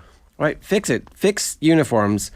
It found students were frustrated with the insufficient amount of time and the scope of PE activities available in schools, with only a handful of sports, often major field sports, being the focus of attention. Too much emphasis on team sports, more attention should be paid to individual or less popular sports, the report states. The priority was being given to sports played by boys, with girls' sports losing out as a result. It's just ridiculous. Like, when you think about the dropout, particularly in female sports, schools is a massive opportunity to engineer girls continuing to stay in sport, and all you have to do is say, we're going to prioritise PE and we're going to prioritise non-field sports in schools. The massive field sports all have money, sometimes from Sport Ireland, to hire coaches who go into the schools. If they do that after school, great, that's a brilliant thing. But during school, ideally, you should be doing stuff that you can't do elsewhere. Teach kids gymnastics in school, teach them how to sprint, teach them how to do long distance running, whatever it is. Like, whatever the best pedagogy says you should do that. Yeah. The findings also note issues around menstruation are problematic, especially when coaches either do not know how to address or approach related performance issues, or are insensitive or unaccommodating to the constraints on the athletes concerned. Basically, women in secondary school are not getting the same level of treatment as the men, and that's ridiculous this day and age, right? It seems to be commonplace, far too commonplace in this country. Like, and even I remember in school, like, and sometimes the best, the most enjoyable PE lessons for us were the ones that took the least effort from a PE teacher. There's a ball, play five-a-side, pick your own teams, and I'll just go over here and you know, correct some tests for my maths class.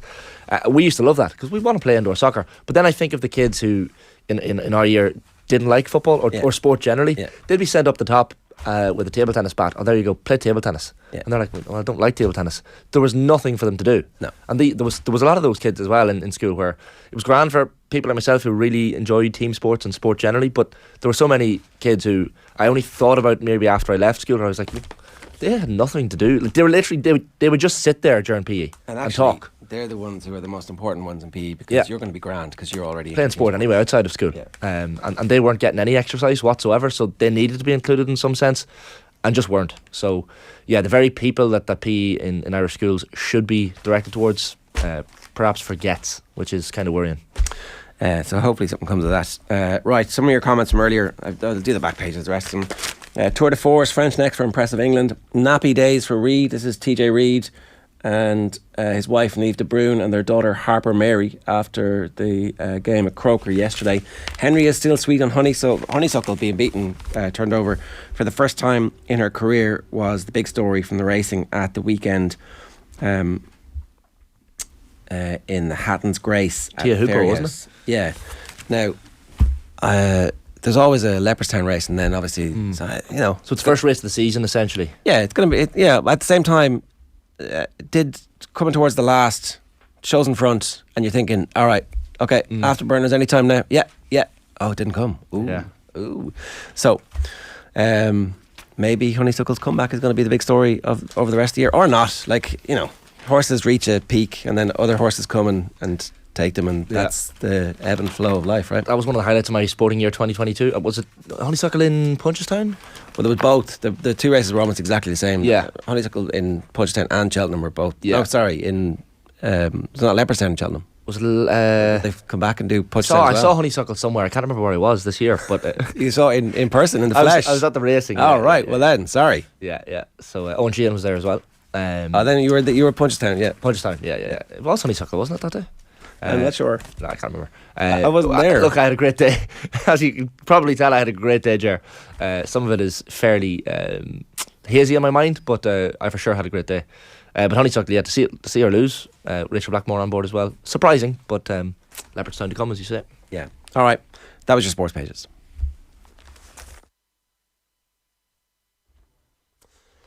Right. At 8:41, Carl Malani is with us. Carl, good morning to you. How are you? Lads, how's it going? You well? Lots of GA action in the sports pages this morning as well. Yeah. What was your pick for the weekend? Well, I was actually down in Pearse Stadium yesterday, my Cullen against Tour de Strand. I'm still frozen afterwards. So cold. Coldest place in the world. Yeah. And my Cullen were good. They came into it really well in the second half. And, Peter Cook was outstanding. I'd imagine Pork Joyce is going to do everything he can to get him into the Galway panel because just such a good figure around the middle of the field. Tall, athletic, kicked, I think, 3 great points. And he really would add an awful lot to Galway, even though they have a very strong team at the moment. But he really would add a lot to Galway, I think, next year. He has been based in America, but he's back home, I think, for the last little while, which has really helped Mike Cullen as well. Whether they're all Ireland contenders, well, obviously they're in the last 4 now, but whether they're at the level of a Kilmacud Crokes or a Kilcoo, I'm not sure. But they're definitely in bonus territory. I think they're going to play Glen in the Ireland semi-final. I think Glen will beat Kilcoo. Yeah. Now that could be a decent game. Mike Cullen could take another scalp. They're that good. Yeah, they shot to prominence really with the hammering they gave Westport, the Mayo champions, in the first round in Connacht, and then they struggled against Strokestown. And yesterday, they probably were in control for all of the game. They were into the win in the first half, and they were 4-3 up at half time, and then they put on a little bit of a spurt in the second half. Tour de Strand have won 7 in a row in Sligo, so they've really dominated there. It was their first Connacht final in 40 years, and they had a couple of chances that they'll ruin the first half. But Mike Cullen have a great age profile. They're really athletic, good management team as well. Don Connellan, the former Roscommon footballer, is over them, and they've got all the ingredients, and they've also got the hunger because they won the Galway title for the first time 2 years ago, but that was during COVID, so there was no provincial championship or All Ireland, so they're kind of in bonus territory. Then on the way back, I was listening to the stuff in Croke Park where Kilmacud put in that big comeback against Ballyhale. Minnows, Kilmacud Crokes. Yeah. I have to give them a lot of credit because the weather was terrible in Dublin by all accounts when that game was on yesterday. But I think Kilmacud are they by a stretch the best football team in the country at the moment? Ooh, I think so. I think it's closer than people. I think Glen and Mike Cullen are closer than people give them credit for. You think? I think so. They've had it fairly easy, relatively speaking, so far. Kilmacud Crokes this year so far. Well, didn't they beat the Fianna by a point? No. So, in Dublin, in the Dublin Championship, they had a couple of testy games. I feel like once they get out of the province, it becomes a bit of a. It was over early. Yeah, it got late early. Yeah, and I think that might have been nerves, and it might have been occasion. So many of those Crokes players have obviously played in big matches throughout their club life, but also exterior to that, you have some absolute superstars of the game, and they just dealt with the whole thing better. Yeah, that's the thing about Mike Cullen as well. They have county players galore, right? Isn't Paul Kelly? And they've got something like 6 panellists, I think, on the Galway panel. Yeah, that's experience. Like, I know a lot of decent club teams have a lot of county players on it, but like you need that experience on the team as well. Yeah, and obviously the Galway champions over the last how many number of years have always done well in the provincial and All Ireland series. But yeah, I guess they could. Yeah, I mean, Kilcoo, is it fair to write them off at this stage? I don't know. No, not fair at all. I think it'll be a close Ulster final. Yeah, I just think this is the year where Glen take the step and beat them. Yeah. Malachy O'Rourke, like, they're so focused in Glen this. Like, I'm hearing stories out of the club itself, and none of them want to talk. Conor Glass is in prime form at the minute for them, unsurprisingly. Like, I think Kilmacud have that semi-final against Cairns O'Rahilly's or Newcastle West, which I think they'll win.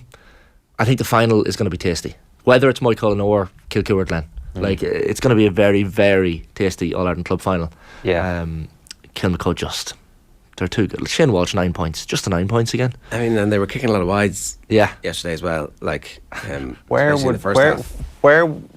has been mentioned about Ballygunner and the hurling as well. Like, where would these top club teams come if they were thrown in with the inter-county teams? Kilmacud would win the Tailteann Cup. You think? Wouldn't they? Oh, I don't know. Westmeath? Okay, so we have to assume that the players who play for them can't play for anybody else. Yeah, exactly, yeah. And that's their be-all and end-all of their entire life? Is that what we're saying? Yeah, exactly. I don't want that to sound disrespectful to Westmeath. Are you adding Paul Mannion in? Yeah, you're having Paul Mannion in. That's a good team. Yeah, that's true. It has to include Mannion and Walsh, but I think that team wins or comes close to winning at least the Tailteann Cup. I mean, that's a good Division 3 team in the Allianz Leagues. They're getting promoted, and so they're therefore like in the Tailteann Cup. Division 2. Yeah, I mean, it's hard to disagree. It might sound batshit crazy, but that's how good they are. I don't know. Yeah, but the level, you have to give a lot of credit to the top club teams at the level they've got to in hurling and football, like the Ballygunners and the Kilmacuds and the Kilcoos. Ridiculous. It's just incredible. And then I suppose, wouldn't it be nice to we've had this argument as well before about the intra-county season and playing it in good weather, but what would these teams be like in August and September with fast pitches? Because the games naturally enough are low scoring with the heavy pitches now and wind and rain and stuff like that. Yeah. But it's good entertainment. And I think possibly Kilmacud, I think, for the football, and then Ballygunner for the hurling. Sorry, go on. Well, the semi-finals for the hurling, Ballygunner, Ballyhale are on one side. So it's a repeat of last year's All-Ireland final. Yeah. That's winner takes all, isn't it? I mean, this feels like the first club championship in a long time where everyone is talking about it. It's needless to say, like, I have, like, even yesterday I was looking up results of the Wexford, like, or the Leinster Senior Championship. I'm like, I never looked this shit up. Like, this is not normal that we're all so focused and obsessed with it, and it's great. And people are like, oh no, I don't care about the club championship. A lot more people care about the club championship this year than did in years gone by. Maybe that's because it gets its own area. Who knows? And a little bit of TV time, a little bit of media time. We're actually talking about it, not because we need to, or we need to feel the need to insert it into our conversations, but it's actually decent. And it's up against the World Cup as well. So yeah, what'll happen when there's nothing else on? Anything else? Yeah, a few bits last night. Just in golf, Norwegian Victor Hovland won the Hero World Challenge. He won by 2 shots on 16 under. Shane Lowry was 5 over par there, and he finished in 18th. And in some snooker news, I don't know if Shane might have been keeping an eye on the Scottish Open. Gary Wilson winning his first ever ranking event last night. He beat Joe O'Connor by 9 frames to 2 in the final of the Scottish Open in Edinburgh. All right, Carl, good stuff. Thanks a million for that. Thanks, lads. Right, OTB AM is brought to you live each morning by Gillette Labs for an effortless finish to your day. Vinny Perth is going to join us in studio to talk about the tactical nuances of the World Cup. But before that, I want to tell you about Braeburn Coffee, which is the official coffee partner of OTB. The festive season is officially here, so why not enjoy a shot of gingerbread goodness in your Braeburn Coffee today? It's available at Apple Green locations nationwide. Here is L'Equipe's Jean-Philippe Leclerc talking about the majesty of Kylian Mbappe. Take a look. With about 10 minutes to go in the first half, Poland had 3 gilt-edged chances, and it was a good save from Lloris in the second one, I believe it was, to keep them out. When you look back on the teams that France have beaten in this tournament so far, you mentioned Denmark, Australia, and now Poland as well. The 2 of those teams probably coming into this a little undercooked, and Australia, kind of happy to be there. Do you think France will struggle when they come up against one of the more top-tier nations, if they do so against England in the next round? Yeah, but who are the top nation? Who are the top nation who have done a perfect World Cup so far? I mean, even Brazil has lost. Even Argentina has lost against Saudi Arabia.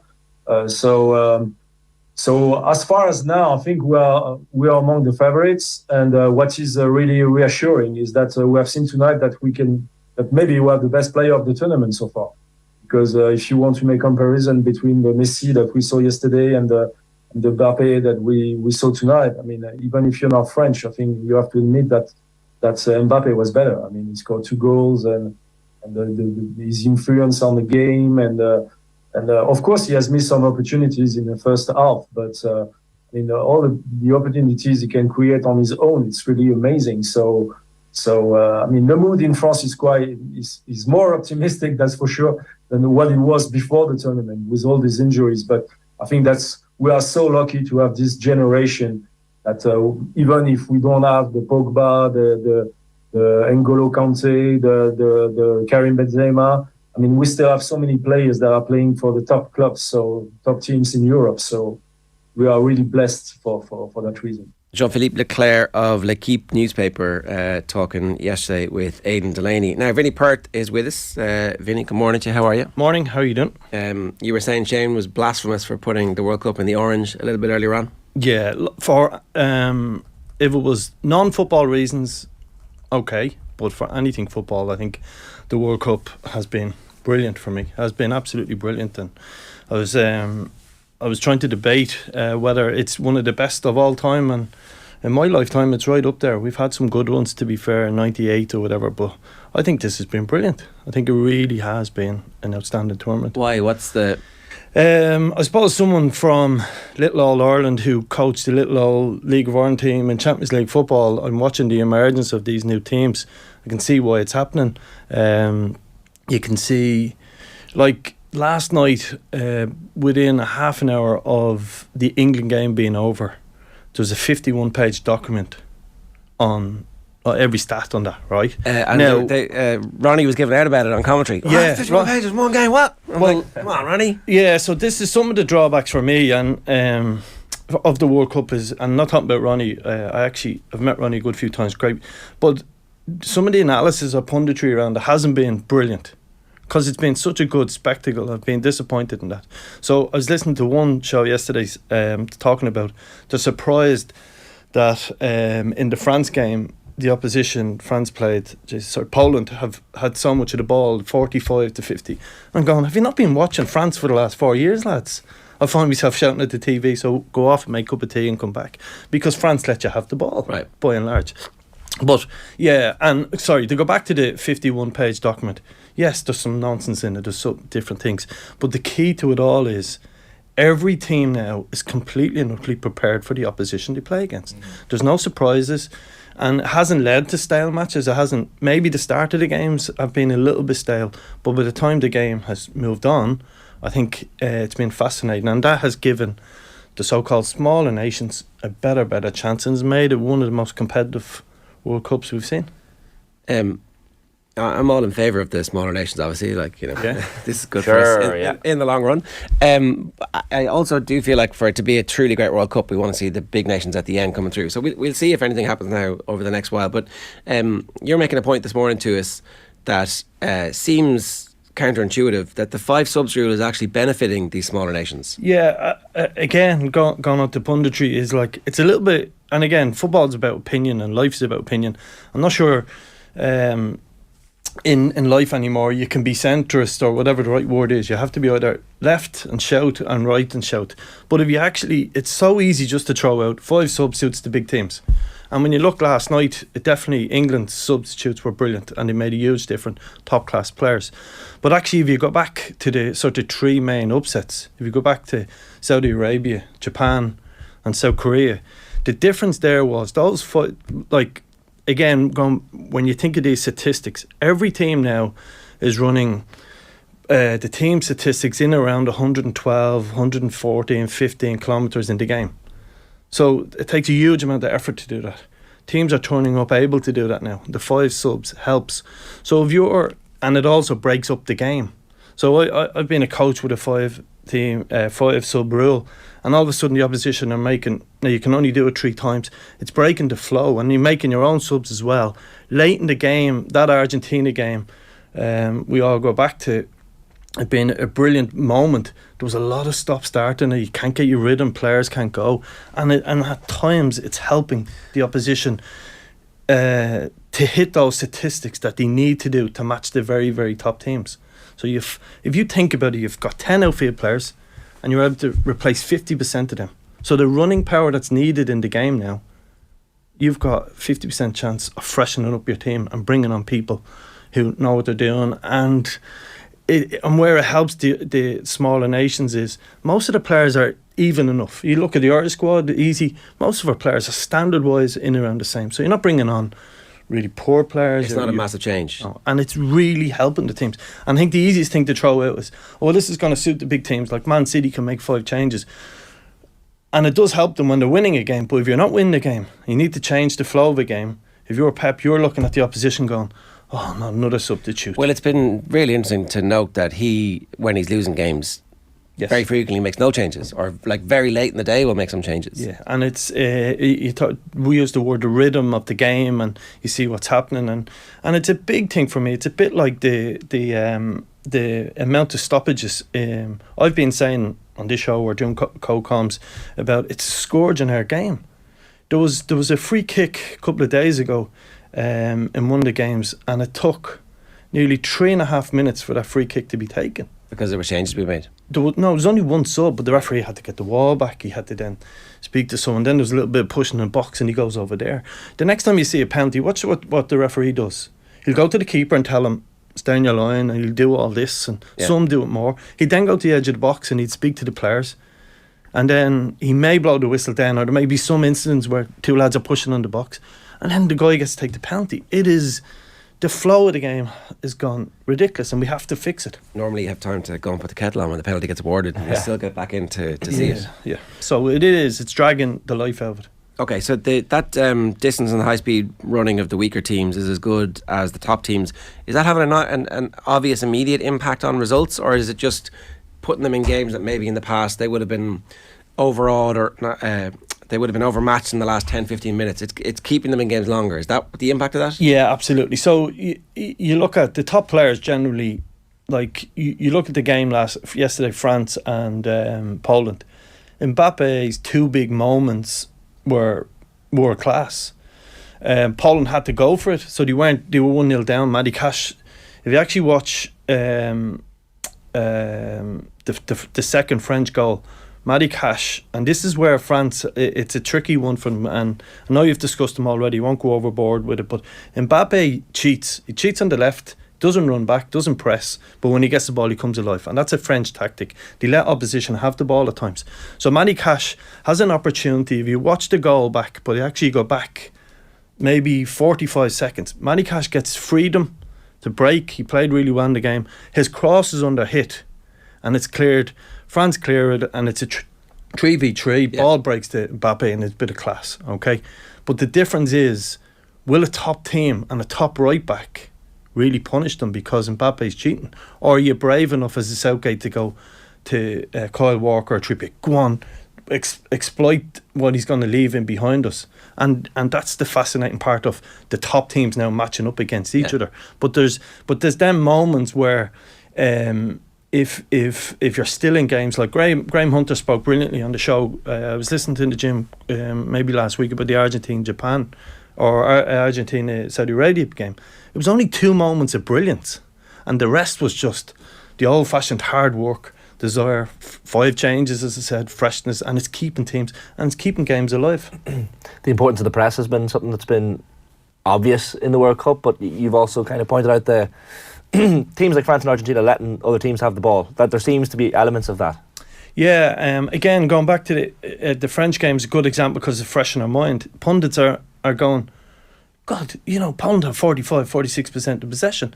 Yeah, because that's the manager's style in France. It's let them have it, wait for little moments, and then you don't have Mbappe running after the ball, closing people down, press.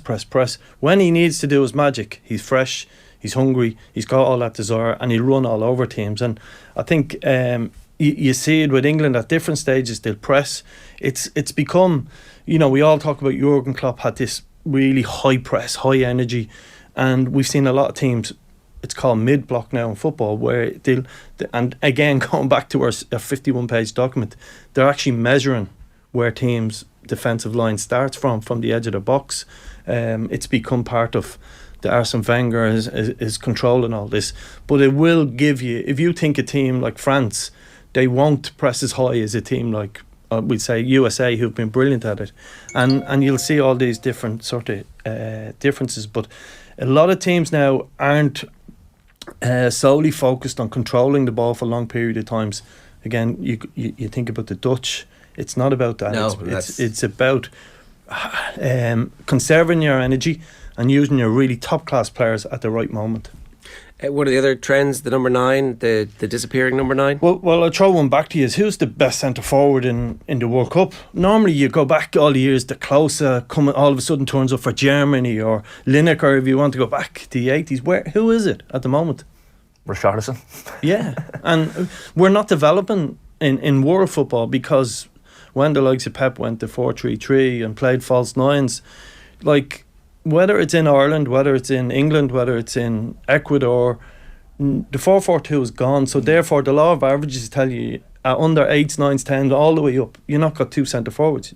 You've only probably got 1. And we're developing a hell of a lot more players, to be fair, who play wide, whether it's Rashford, whether it's Foden, Mbappe, brilliant people, Gecko, all of these people. And we're developing a lot of midfielders, like, you look at Spain, Pedri and these people, but we've stopped developing world class centre forwards. Maybe, to be fair, the best one, his team haven't qualified in Haaland, but beyond that, there is a real shortage of what you would call out and out centre forwards, and you'd have to wonder, is it a long term trend, or are we going to have to say there'll be a counter cycle again, where someone comes and says 4-4-2, I'm going to go with that, and then that sets a trend throughout world football, and we start developing again, because they simply aren't there.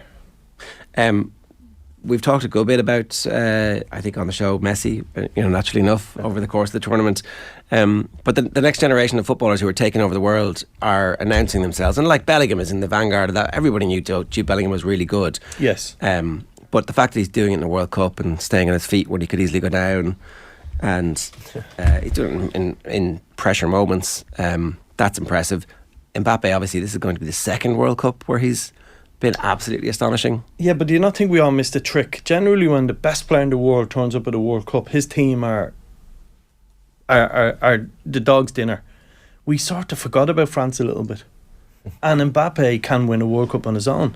What's been fascinating is the amount of top players in, because we are technically mid-season, who look like now they're finished, whether it's Lewandowski, Suarez, I know they were gone, Eriksen looked like he's short, Gareth Bale, his time is up. Is the German goalkeeper now finished? Is that him? There's so many, Cavani, Thomas Muller, so many top class. You could name one Belgian player, but you could probably say the Belgian squad is finished. The Germany squad is now tired. De Bruyne looked like he needed to be playing a better team. We still think he's world class, but so many. Gundogan looks like you're going, is he about to be passed now? Because there's so many exciting players all over the world that have emerged in this tournament, and they've been coming. It's not like a World Cup where someone has a great tournament for a Cameroon or Senegal. We're going, we'll have a look at him. But no, these are developing nicely at top European clubs. And even ironically, the likes of France benefiting perhaps from Benzema not being in the team. Like, well, Giroud clearly benefiting, but France as a whole seem to be doing well without him. But we always worried about French midfield. And like, you've got Caravinga not getting into the team, who's I think a potential superstar if he goes on the next year or two at Real Madrid. He's sort of slowly developing into that team. His teammate has got in ahead of him, again only 21. The amount of 21, 22-year-old players that are there and have shown how good they are has been outstanding, like, in this World Cup. I was thinking about that from an Ireland perspective. It's like, stick them in, stick the kids in, and like, that's, anyway. But the other thing is, I think it was Eamon Sweeney's piece yesterday was talking about the amount of managers in the Independent that are from the home nations like Australia, USA, and they've gone and done a root and branching in these countries, in Australia, in the USA, and it does take time, but the benefits there, you know, they're long term and they're forever. Yeah, but we're not allowed to look long term. No. You know, we have to look through English rose tinted glasses every week. Let's get a quick fix. Kevin Kilbane is with us as well, live from Qatar. Kevin, good morning to you. Good morning, Ger. How are you getting on? Yeah, good. Good night last night, was it? No, I tell you, there's no nights here at all. I keep saying this to you. Honestly, I fell asleep last night about 6 a.m. Honestly, my sleep pattern's all over the place, and that's the longest sleep I've had. I managed to get about 5.5 hours this morning, and then I missed, as you know. So sorry, lad. Sorry. No worries. This morning. What's sure we got there in the end. We've been chatting with Vinny about some of the trends that we've seen so far. I've just been listening to it. Really interesting. Very, very good actually. The stuff that I've just been listening to there. Yeah. What are you seeing, or what are you hearing from people talking about stuff? Well, we're kind of quite isolated, really, what we do. And I've only actually got the chance to get to 2 games. We're kind of just going between here, the hotel, and the studio most days, try and get bits of work done around the games that we're doing. I was doing the second game last night, so I was doing the England game last night, and I'm hoping to get to Morocco, Spain in a couple of days. But it's really interesting saying about the trends and, you know, is this tiredness? I know Martinez spoke of it with Belgium. Who was the coach? Oh, the Serbian coach was actually talking about it as well, talking about the Juve players that were in the Serbian team, how tired they were when they met up with the squad. At certain sides, they haven't looked fresh. They haven't looked like they've come into the tournament where they've had that little bit of a week's break, like most sides do, if it's a 3 or a 4 week change between the season finishing and a World Cup starting, and then you kind of build back up for it during that next 2 weeks into the tournament. And sides haven't had that.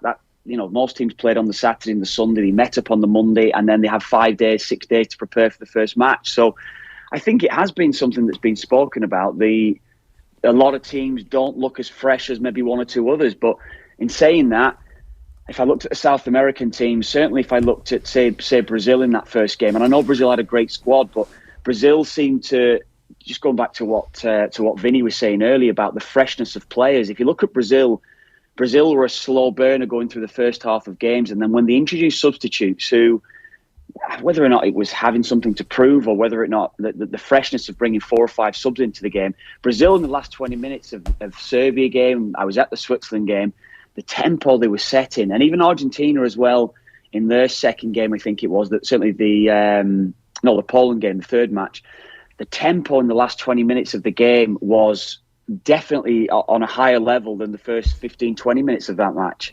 Do you think of, you said you're going to the Morocco game, like how far away are we now from an African or Asian team winning the World Cup? Are we getting any closer?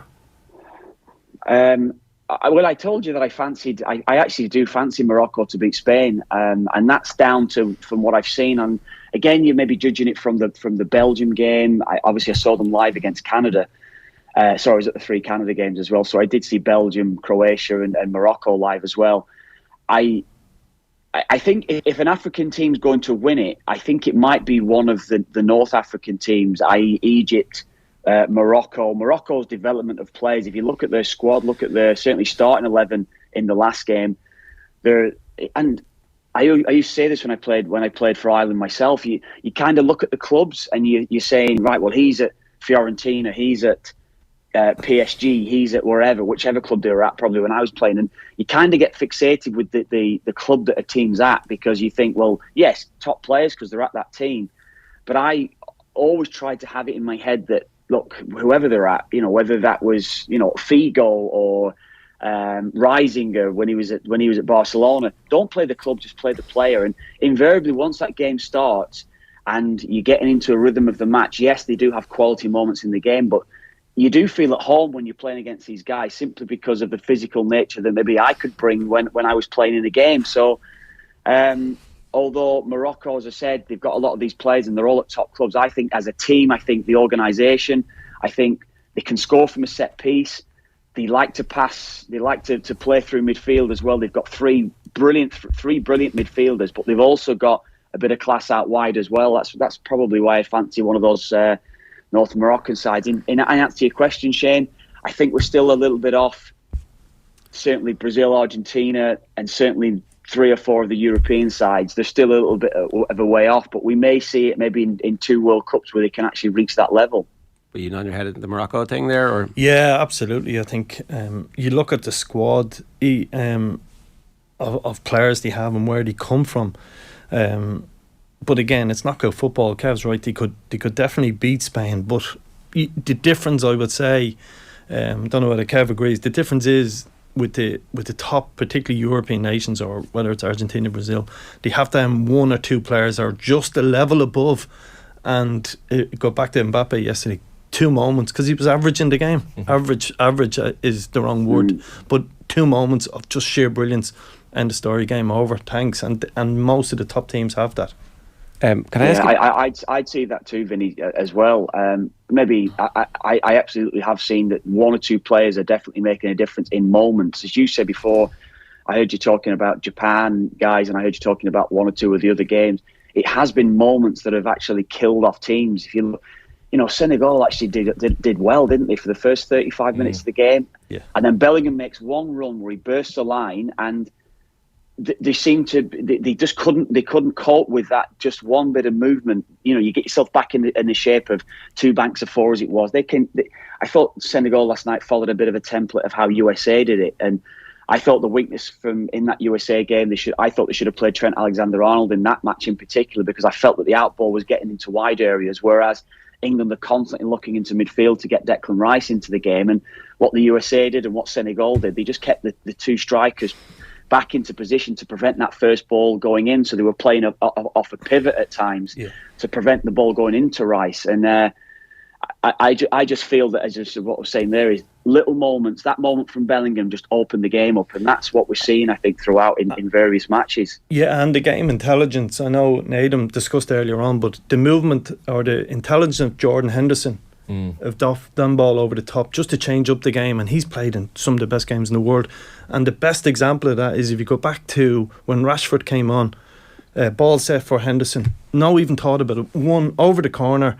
Rashford's in, a brilliant pass, and Harry Kane misses it by half an inch. That sums up the game intelligence of Jordan Henderson, and we can all knock different people, but that's where they've got the experience. Champions League football, top end football. Well, it's interesting.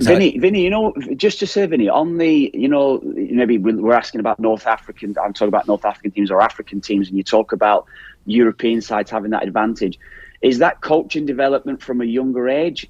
Do you feel that could be the difference, or is it something else that you're seeing? Yeah, no, I think it's definitely, particularly someone like Henderson or whoever it is. But if you're in that England squad, you've played high level football from probably England under 14, 15, 16, 17. They're now challenged. You speak to. I recently was speaking to Paddy McCarthy, who had a great career in England. He's working at Crystal Palace under, it's now 21s, and you speak to Paddy and the amount of development that goes on with these players, and it's starting to happen. You don't tell me that the likes of America won't know how to develop players in the next 5-10 years. They will have every single system in place that it takes. So it is starting to level itself out, but it's just more experience of young players being able to play at the highest level, or Henderson win the Champions League football. I think it's also the amount of players playing at the highest level. So without Sadio Mane in the team, the Senegal didn't have recourse to somebody at that level. Like if England are to lose any of their best players, they have somebody who's fairly close in standards to. But the other thing is like take Ireland and Wales. Not to go off script there really quickly. The difference is, both squads are similar. Look at the Wales midfield squad. It's made up of players, championship, different things. But for the last sort of 8 years, they've had one difference. Yeah. Gareth Bale. Yeah. And once you have that, gives you a hell of a chance. If you've got one world star, if we had a world star, hey, we could be there ourselves. Yeah. Not to put any pressure on anybody, but no. time is ticking here, lads. Come on. Last question. The Jordan Henderson game intelligence. You missed it earlier with Nedum Onuoha on.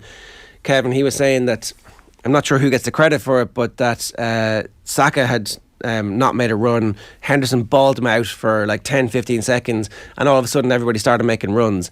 Now, to like change the tempo of the game, I don't know, does Southgate get some credit for that? Like, because that's been the thing that people have held against him, doesn't really have it in game. But if they are now able to change stuff in games, because I had the first half hour down to a little bit of nervousness and pressure, but actually they just the form wasn't right. They weren't doing the things they were supposed to be doing, and a technical tactical fix changed. It wasn't like a penny dropped or they got to grips with the occasion. It was like actually they started doing something different and it had an impact. Yeah, I mean, I actually felt that Southgate changed it in running as well. In what was the third game? Was it Wales as well? He's changing up a couple of things, and I think I've certainly noticed with Southgate. I think that's the one thing from the Euros 4 years ago where he stuck with that rigid side. And I know they got to the final, but you kind of felt with England it was just about the shape of the side, that we're going to stop side scoring and we're going to work our way through our tournament, plan our route to the final. I do think that by playing Foden, maybe bringing Foden into the game, it certainly changes the dynamic of if he's just going to be coming off the line, the less of the obviously went with a 2, wasn't it, in the first game? Henderson coming in, I think changing from the 4-2-3-1 with Mason Mount playing as a 10. And as I said to you, I thought Mount played well, and I think Mount can actually play as an 8. But by changing to Rice on their own and bringing Henderson into the game and Bellingham seems to suit that style, I'd feel, within the system. I mean, in relation to Saka's run for the goal as well, I just felt Saka was desperate to get between the goal. His run actually attracted Jacobs, wasn't it? Jacobs, the fullback from Senegal, when they were both going in as Bellingham was moving down the left. And Jacobs actually had Henderson, but what he did, I think he just caught Saka in his eye line and he checked off for a split second. And in that split second, it just freed Henderson. If you look at it from the tactical cam from the top of the screen, it's a great shot of it. He kind of just deviates his run for 2 seconds, and then he can't get back to Henderson in that moment, and that's the difference, as we know at this level. It's that thought process as Jacobs is getting back into position. He just can't see where the immediate danger is, and he wasn't helped maybe defensively. They were a little bit out of shape, as I spoke of Bellingham's run that created it and things like that, but. I do think Southgate has probably learned to change things in running that he didn't do in the Euros, and I think that is what we're seeing from him. Whether or not it's going with the 2 at midfield, it worked so well against Iran, having to change against the US, and he didn't really change it against the US, but it was the change that he made later on in that match when he did actually go to one sitting, and he used that against Wales, and that's kind of how they set up in the next few games. Yeah, they're definitely learning. It's going to be a great game, England-France. That side of the fixtures that we already know are going to be great. Do you know what? One thing as well, I know that you were talking about France there. I heard Vinny talking about it. Honestly, France's most important player this tournament, and I know Mbappe, aside of Mbappe, it's been Antoine Griezmann. Antoine Griezmann, he looks to me like he was at the level that he was at Atletico before he moved to Barcelona. His work rate playing as a 10, because he's played off the right-hand side a lot for France, and I think by bringing him as a 10, Dombele's playing so well out on the right-hand side. There's a great out ball. He wasn't at his best last night, but I think he's playing well. He looks a threat. The work rate, if you look at the goal, was it Mbappe's? Was it the first goal? Look who was clearing the ball in the 6-yard box. It was Griezmann. He hooked the ball over his shoulder before that great touch from Giroud that freed up Dombele before Mbappe scored. Yeah. Griezmann is playing so well, Ger, at the moment. I think he has really almost got something to prove out here. I think he's playing so well. He nearly hit the spider cam at that stage. Last word to you. Do you have a winner in mind at this stage, or is it okay? JD asked me this a week or so ago. You still haven't decided. But in fairness, how can you pick a winner? Which is great. Like Brazil can win. I think the top. There's probably 7 teams that can still win at this stage. Well, if Morocco beat Spain, it'll be great. I really want to see this young Spanish team in a massive game where they're not expected to win, and there's an opportunity for them to step up. And maybe they can kill the Ronaldo career. What about Holland, Argentina? That's going to be a great game tactically. How that's going to set up as well. The jerseys alone. But nostalgia, yeah. But Kev, where are you on Ronaldo against Messi in the final? Let's sort it out. Best player in the world of all time. Honestly, Vinny, I think if Portugal continues to start Ronaldo, I don't think they get to the final. They've been so good. I don't know. They've been so good. Brilliant. But Vinny, honestly, I think that in the last couple of games, especially, I think that. I mean, Fernandes obviously spoke to Ronaldo in that third game and said, "Look, I'm resting Fernandes. I'm resting 1 or 2 others. I'm going to rest you." And he's obviously told him, "I'm playing." I think if Ronaldo plays, honestly, I think they're going to get done. I don't think they're going to make it with Ronaldo in the side. If they leave Ronaldo out, and I think they have a bit more flexibility, I think I still see him as that hindrance now, particularly in this tournament. Yeah. I don't think I think if Ronaldo plays, I don't think they get to a final. That's what I think. All right. And without him, I think they've got a great chance. We got to leave it there for now. Kev in Qatar, thanks very much. Vinny in Dublin, thank you very much as well. A reminder, OTB AM brought to you live each morning by Gillette Labs for an effortless finish to your day. Some great stuff on OTB Sports Radio. Mick O'Connell, Sonia O'Sullivan, State of the Union with Stuart Lancaster, with Keith Wood. And then the show's live tonight with Monday Night Rugby and Joe Malloy in the host seat. Up next, Alan Quinlan live in studio to reflect on the weekend's rugby. First, here's Brian Kerr talking about England's form shortly before their performance at the tournament so far. I think there's much more of acceptance of those players now. That there's not a definitive pecking order. Grealish probably feels in the pecking order, I'm either 4, 5, 6 or 7. I'm not in 1, 2, 3. You know, and I think that if the manager has managed to achieve that, he's done a great job. Yes, to get the acceptance of those fellas. And Grealish has had to accept that a bit at Manchester City as well. In fairness to him, in fairness to Grealish, because people have knocks at him for various reasons. Seems like a decent skin in that respect. Well, I only ever heard good things about him when he was here. I mean, I still have, like all Irish people, we've accepted now. He's never going to play for us. We haven't. Have we not? No, we haven't. I was going, Joe, to I saw him playing under 21 games, saw him playing under 19 matches live, and I went, this is the stick out fella. This is the fella. He said, whatever it happens, we got to get him, we got to keep him. And then he gets in and he plays a couple of, and you're going, it's so sad, but he does seem to be a very good fella. He came out with the mea culpa the other day on the Almiron one and owned up to it and said, I do say stupid things at times. I do stupid things, and I'm a bit of a jack the lad, but I'm trying to get better and kind of forgive anyone a bit of self-awareness. Exactly. Holding their hands up. Exactly. OTB AM. Best way to spread Christmas cheer is singing loud for all to hear. The Club Championship Show on OTB Sports. I always used to give Owen Sheehan a good bit of grief for his power rankings. They aren't easy, Will. I have Kilmacud Crokes as the number 1 team in the country. As a group, as players, we have not done 1 minute of video analysis of any team this year. Don't miss a moment of the GA Club Championship. Download the OTB Sports app, subscribe to the GA podcast feed and watch the Club Championship Show every Wednesday across OTB's social channels. Are you a sports fanatic who loves to travel? Then sportspass.ie is for you. Log on for the chance to win the trip of a lifetime in 2023 to a top global sporting event. 8 winners get to choose from 12 incredible prizes, including trips to the Women's World Cup in Australia, the Super Bowl, the Masters and WrestleMania. All prizes include return flights, accommodation and tickets for 2 people from anywhere in the world. That's sportspass.ie. You win, you choose. OTB AM. With Gillette. Get into your flow with the new Gillette Labs Razor with exfoliating bar. Right, time to turn to rugby. Alan Quinlan is with us. Lots to get through from the weekend. We should start with Connacht. We're always getting complaints from Connacht fans that we don't do enough about them. Top of the bill, even though there's loads of other bigger stories. But they were good at the weekend, and they bounced back from last week. Yeah, they were, and I think it was a bit of a stop-start game, the Connacht-Benetton game on Saturday, but they're a good side to watch, Connacht, you know what I mean? The attack, Paul Boyle was outstanding. Such a brilliant ball carrier.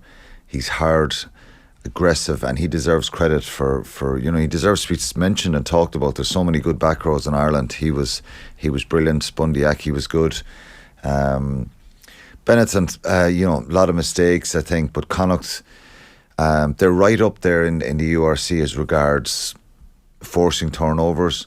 But unfortunately, they turned the ball over a good bit themselves. I think they were much better on Saturday at holding on to the ball. They came up with some mistakes, but it was a really good win for them, a bonus point win, and they bounced back. You'd expect them to beat Benetton. I was just Googling Paul Boyle's age. He's 25. Is it too late for somebody at 25? It really isn't it, to catapult themselves into some kind of contention down the line? He's got to start week in, week out. I think with Connacht, it's not too.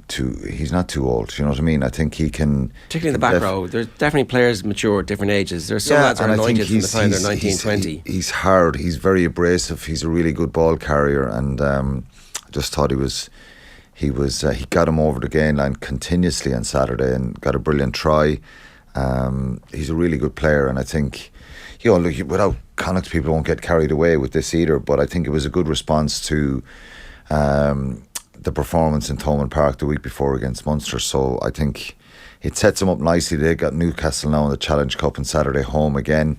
So, gather a bit of momentum, get up the league table. There's a bit of a congestion from 8th to about 12th or 13th. Connacht are up to 11th. And that's what they'll be striving for, trying to get into those playoff spaces come the end of the season, get some consistency and be a really difficult team to beat. Sorry, I was just on the Connacht thing. Like Finlay Bealham was talking during the week about after the Munster defeat, the players kind of getting together and there was some tough words exchanged, and often a result like that nearly you almost need to catapult your season, because a negative can be turned into a positive with a bit of communication and butting of heads. I don't think they'll get carried away, Shane, with Saturday. I think Benetton they had a great win the week before against Edinburgh. They had 8 or 9 changes, a lot of internationals, Italian internationals on the team, but Connacht didn't allow them play, and it's the perfect kind of game to get back on track. You don't want to be going away from home again. So I remember Finlay Bealham saying that kind of after round 3 as well, before they played Munster, and look, most teams will pull the troops in and after the game or on a Monday morning and try regroup and get going again. But it was, without getting carried away, it wasn't, I just thought it was the right response. They had a lot of energy and they never looked in any sort of trouble. So they need to back it up again. Yeah, and they've got Newcastle home in the Challenge Cup, so that's where it goes next Saturday. Munster, obviously, a very tricky first half for them, or certainly very tricky first half of the first half, and then they turned it around. Where did the turnaround come from? I think the turnaround came from belief, Ger, and your body language and your response, because I think that group of players, and maybe Munster itself, if that was 3 or 4 weeks previous, it could have got a lot worse. So I think obviously the playing personnel is different. They're getting a little bit of continuity in selection, and there was a lot of talk, could they afford to play the same team again against Edinburgh?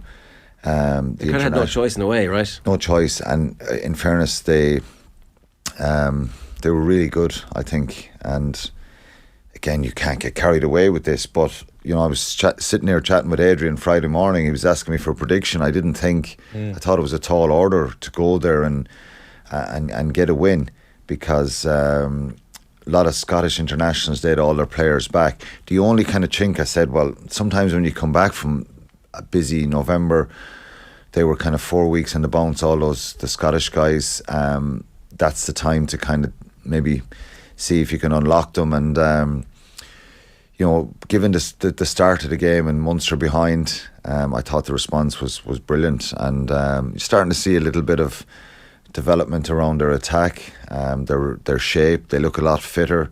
We spoke about that at the start of the season. They're trying to play with continuous pace. Whatever they're doing, it's not just keeping the ball alive, and a lot of energy in their kick chase as well and stuff defensively. So that they work incredibly hard. But I think the impressive thing is they didn't kind of start protecting a lead. I think it was 28-17. When they got in ahead, maybe 22-17 the second half, they got another try, the Carberry try. They didn't start protecting. They kept going and could have got another couple of scores. So it was impressive, and it shows that they've had a tough start to the season and got a fair bit of criticism and question marks about them. And they're not going to go and win the European Cup or win the URC, but they've given themselves a chance, because that, you think, even in a normal season, if they'd started the season well, that's one that is always a really tricky one when you're going over there playing an Edinburgh side there. Good sign though, 12 points behind, as you said, 31 unanswered points off the back of it. They're mentally, look, we kind of stuck the boot into Munster for a lot of the early portion of the season, but and rightly so based on the performances, but they're going somewhere now, and mentally, to come back from that kind of Yeah, I gap think is good. The biggest issue they had was the chopping and changing, and that wasn't Graham Roundtree's decision to start picking different teams each week. It was the cards he was dealt. They had 57 players used in the first 7 games, which is a huge turnover of players and change. So the last couple of weeks they've got a little bit of consistency and got to build a bit of momentum. And it's a nice handy run of fixtures they're staring into. Yeah, it's pretty easy. Toulouse at home, Northampton away, Leinster at home, Ulster away, Lions at home, Northampton away the next 6 games. Yeah, they're good. That's and it's difficult to find out a lot about yourself. There's going to have to be some sort of change along the way. The same team can't play those 6 games, and I know the internationals are going to have to get some rest in there as well. That's part of the policy. So, but they're in a better place than they were. And people, I asked a question for the podcast last week. Would they, should we look for them to make some change and prioritise Europe or the league? And the response was the league. Right. People want to make sure if you're trying to build something, you have to be there next season. Probably being in the Champions Cup next year is a really important thing if you want to attract players and keep that kind of high profile, playing that high profile competition. Nothing like French fancy Dans coming to town on a Sunday afternoon in the European Cup though to get the blood up, and obviously Toulouse will be favourites for that game. Yeah, they'll be very strong, and the depth they have is unreal. Dupont is back after he got the suspension reduced, which was a little bit strange, but he's back, he's playing, and he's one of the best, if not the best player in the world. He's a wonderful player. He just makes them so good. But I think Munster will definitely feel better about themselves. They'll have a little bit of an edge, and probably the challenge this week is, after getting a couple of decent results, back-to-back wins, first away win of the season in the league, can they keep that bit of fire going and not, get a little bit complacent? But Toulouse won't let you get complacent, really. No. Toulouse are mild favourites for that. They're not heavy favourites for it at all. It's much more of a coin toss, according to the bookmakers at this stage. Where's the improvement coming from? You said there's some improvements in attack. What does that mean? Well, I think they're not. Their shape is so much better, I think, and it sounds pretty obvious, but if you're fitter and sharper and get a bit of match sharpness going, you have that bit more energy. And I think Munster had a problem at the start of the season, particularly in the early games, around their fitness levels and just the ability to play with a bit of tempo. Some of the execution and obviously the change in the style caused issues at the start, so that's kind of bedding in a little bit better now, and I think the players are probably better at looking up and seeing what's in front of them and running good lines. The Calvin Nash try I thought was a great example of Munster hitting the front line rather than out the back, and just getting the timing of that right and sitting down Edinburgh defenders. So I think, even look at Gavin Coombs running onto the ball with a little bit of width. We know how powerful and good he is in close and the pick and jams, but I thought, getting him a little bit wider and running on with pace. So a lot of things. I think the biggest improvement is just holding on to the ball and their attack shape. It's starting to really, really improve. You've still got to get your fundamentals right, and they had big issues in the scrum probably the week before. So they're not the finished article and far from it, but they're in better shape, and I think it's so proper fair to acknowledge that. Yeah, it is. Yeah. The Munster-Toulouse game was the kicking contest back in May in the quarter-final. Like, have Munster moved on from then? Have they improved? Have they gone backwards? Like, as we said, Toulouse demolished Perpignan at the weekend. They beat La Rochelle in October as well, so pretty decent results. But I'm curious as to whether it's still a fairly even contest. It's too early to kind of say, Shane. I think as Sunday will be a test of that improvement. You can get your backside handed to you very quickly in sport. You can have 2 or 3 good weeks and then go in reverse. So I just think what they've built is a much better platform. Back in May, it was a different scenario. It was a kind of a do or die desperation scenario. And to be fair, the effort level, the passion, the the work rate out of the Munster players that day was phenomenal, and it was an incredible kind of connection with the supporters again in Europe. But ultimately they came up short. They lacked that little bit of quality. Have they a little bit more guile now, or ability to, attack better? I think probably, but still they've got to get it right up front against a powerful Toulouse side. You'll see on Sunday they'll be able to bring on an international front row and international back rows and just so much depth in their squad. But they're in better shape, I think, attack-wise, and I think that's important. They still have, a few injuries, Munster, and could do with some more depth. But they're going into that game in a much better place. There's the match report from the Leinster-Ulster game, which was a great game and a great advertisement for the league itself, is centred around whether or not there's going to be any fallout from the injury to Cooney, which is caused by James Lowe's elbow. McFarlane will want to review James Lowe's collision with scrum half Cooney, says the Irish Times, which resulted in the latter also leaving the field for HIA. There was no sanction handed out to the Leinster winger, so it's more than likely going to be looked at, will it be? Donohoe will probably know this morning. That game was obviously Saturday night. It could be. I think James Lowe does run kind of upright, and he uses arms and elbows and knees and everything to fend off players. I think he could be in a little bit spot of bother. It should have been looked at. John Cooney gets a fair whack there. The elbow makes contact with his top of his chest, head, and given the current climate around that stuff, it was surprising that it was missed and not looked at. So Cooney went off with the HIA, Ian Henderson went off with the HIA, Stewart went off and wasn't replaced as well. It's the level of attrition at this stage is really high, isn't it? It is, but none of these guys would have went off before. They probably would have been water bottle and magic sponge. Yeah, and that's the reality, and that's what we're seeing now. So it may seem like a bit scary as regards, but honestly, these players wouldn't have went off before, and I've been there myself back in when I played. I've seen players around me getting heavy knocks. Their HIA was the next 10 minutes of the match, that they didn't really have many involvements, and they were kind of dusting themselves down. So what's happening is right, and you bring on players instead of them, and it's a good thing. I think, obviously Cian Healy's red card was a big moment in the game, and it looked like it was costly. Ulster went on to be leading 22-3. Leinster were outstanding, from the try just before half time by Ronan Kelleher, and then the second half I just thought Gary Ringrose is getting better and better and better.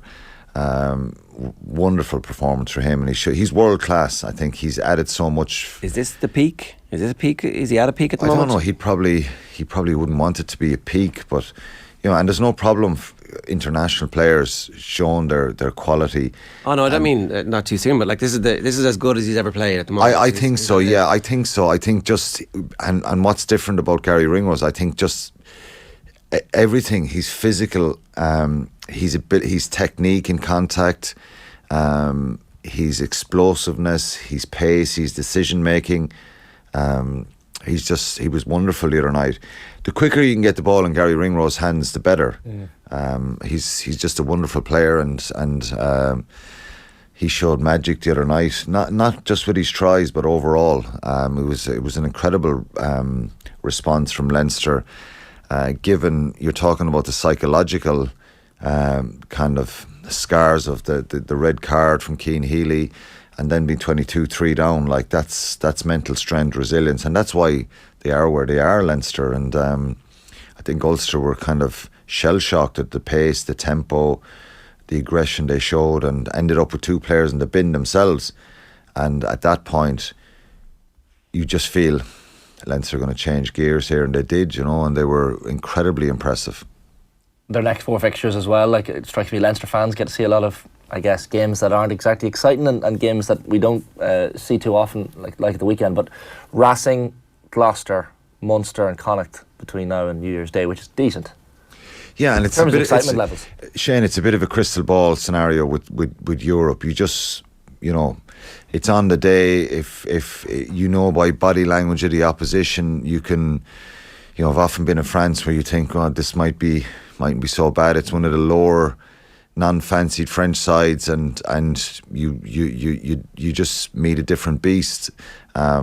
Racing have been going well. They've a lot of powerful players, sometimes inconsistent in the league, but when they hit the high notes, they can be very, very difficult. So that's a tough challenge for Leinster, and they have a number of tough fixtures coming up. But they're best equipped, aren't they, with the depth they have, and they have a number of players. Tyke Furlong went off, after coming on the other day.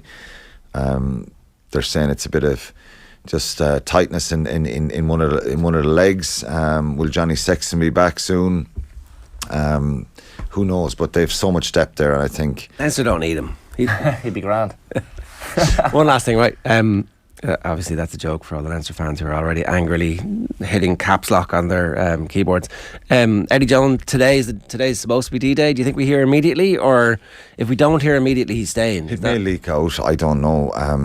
He's kind of final meeting with the RFU today, and they go make their recommendations tomorrow, and then an announcement on Wednesday. That's what they're saying, whether he's staying or going. Will Greenwood said on the show last week that as far as he was aware, there was a 4-man list. Everybody else was talking about a 3-man list. I think there's a 4th. He wouldn't say it was. And then over the weekend, Warren Gatland suddenly started getting linked. I'm like, well, I'd say Will Greenwood has a fair idea of what's going on. So I think that the most likely outcome here isn't Scott Robertson straight away, that they might just get...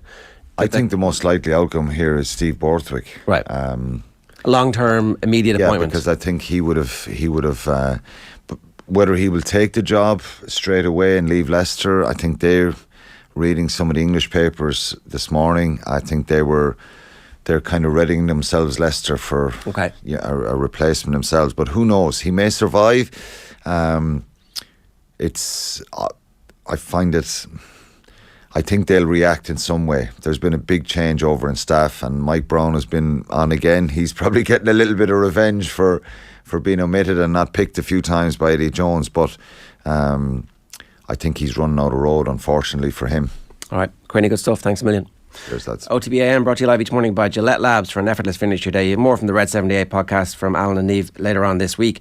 We're back tomorrow morning. Kev will be back with us from Qatar, reflecting on today's pair of last 16 games, which is Japan, Croatia and Brazil, South Korea. Elsewhere, Galway GAA Chairman Paul Bellew will be on with us, talking to us about the bumper year that they've had on and off the pitch, and plenty more to keep you entertained as well. Wayne Ryan has been chosen as the winner of today's Leopardstown Christmas Festival competition. Congrats, Wayne. And a reminder to everybody else to tune into OTB AM tomorrow and every day this week for your chance to win 2 hospitality places for the Leopardstown Pavilion. We're going to play you out with something from the paper review yesterday. It is Fionn Davenport from Golf Weekly. It is Gavin Casey of the 42 and Joe Malloy. Enjoy. Back, Sunday Papers coming at you. Very happy to say Gavin Casey from the 42 is here in studio. Hello. How are you, Joe? Great to have you in. And Fionn Davenport, broadcaster, travel journalist, and most importantly, a member of Golf Weekly here in studio. Good afternoon. Great to have you in. Thanks, Joe. Good. Exciting, I was just exciting times. Sitting outside and I realised that I haven't been in the studio for a very long time. Yeah. And it's nice to be. It's nice to see people. Well, indeed. Not on a screen, I mean. Yes. Yeah. The back pages, so we'll run you through headlines. Mail on Sunday, no particular order here. It's a picture of Harry Kane, a training "we are ready" is what Kane says, and Southgate says England will rise to meet higher expectations as World Cup gets real. We have the Sun, and it's a sweet spot. This is Gareth Southgate. He's talking about England's penalty situation, so he's backing various players to do well should penalty shootout come, not least the likes of Marcus Rashford and Bukayo Saka and Jordan Pickford. So they've been talking a lot about penalties, England, actually, in the build-up to today's game. Picture of Southgate smiling, and it says, "Smile high, Southgate bids to lift spirits." He's challenged the team to lift their nation's winter blues. We have Messi adorning a couple of front pages, as you might expect, given events last night. Messi's touch of magic is the Sunday Independent. Australia go down fighting in thrilling battle. And beneath that, the story is England moving into their bonus territory. Not sure how much a story this is, really. England players will land bonuses of around £400,000 each if they win the World Cup. aka a week's wages for a lot of them. And then Sunday Times, we have Messi still got it. 2-1 win. Messi scores again to set up Argentina against Holland in quarterfinals. And beneath that, Southgate backs Saka and Rashford for penalty shootouts. So World Cup dominating back pages as you might expect.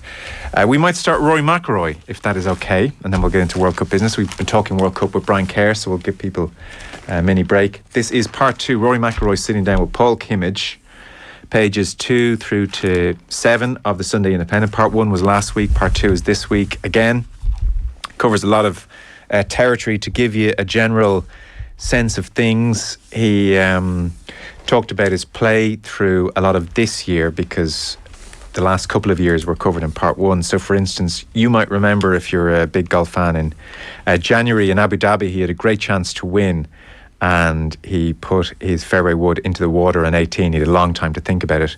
So to give you a sense of how he reacted to that, this is relatively early in the piece, they pick up at this point. He says, I was properly pissed off afterwards. I walked into the locker room with my phone in my hand and I effed it against the locker. There was a bit of chat going on. People were packing up, getting ready to leave. It was like a gunshot. The place went completely silent. The phone had a cover, but it smashed everywhere anyway. I kept it for a while to remind myself of how SH1T I felt for not winning that day. On they go. Sergio Garcia comes up, and so well, the point is made that Tiger Woods doesn't like Sergio either, and there's talk of the falling out between those two over Live Golf. How did you realise he was going to Live?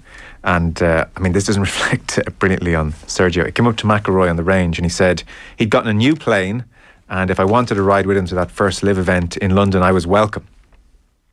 And when did your relationship sour is the question. On the Friday of the US Open, I woke up to a text that was sent at 5:30 that morning. Sergio had an early tea time, I didn't. I woke up to this text basically telling me to shut up about Live, blah, blah, blah. I was pretty offended. I sent him back a couple of daggers. That was it. And back to his own game then, he really explains in a lot of detail how he managed to turn his game around. And the effect of the ball is extraordinary. We had known this. I mean, the problem with interviewing Rory is he gives this kind of depth in many ways in real time across his career, but there's definitely more detail on what happened with the ball. So this is, if you're a casual fan, McIlroy's season after a terrible 2021 really took off at Augusta with a thrilling final round. So it seems on the eve of that tournament he changed the ball. So he was playing the week before Augusta in Texas, and he was on the range warming up with Pro V1s, the Titleist ball, McIlroy's TaylorMade ball. And he started thinking, oh, that's nice, he said. And I didn't think anything of it, but I'd been having a few issues with the ball. Paul Kimmage asks, are you compelled to use that ball? He says, no, but I'll always give a good effort and try and make it work. And so in the end, he realises he hates the ball he's using. He goes to TaylorMade, says, I can't use this ball anymore.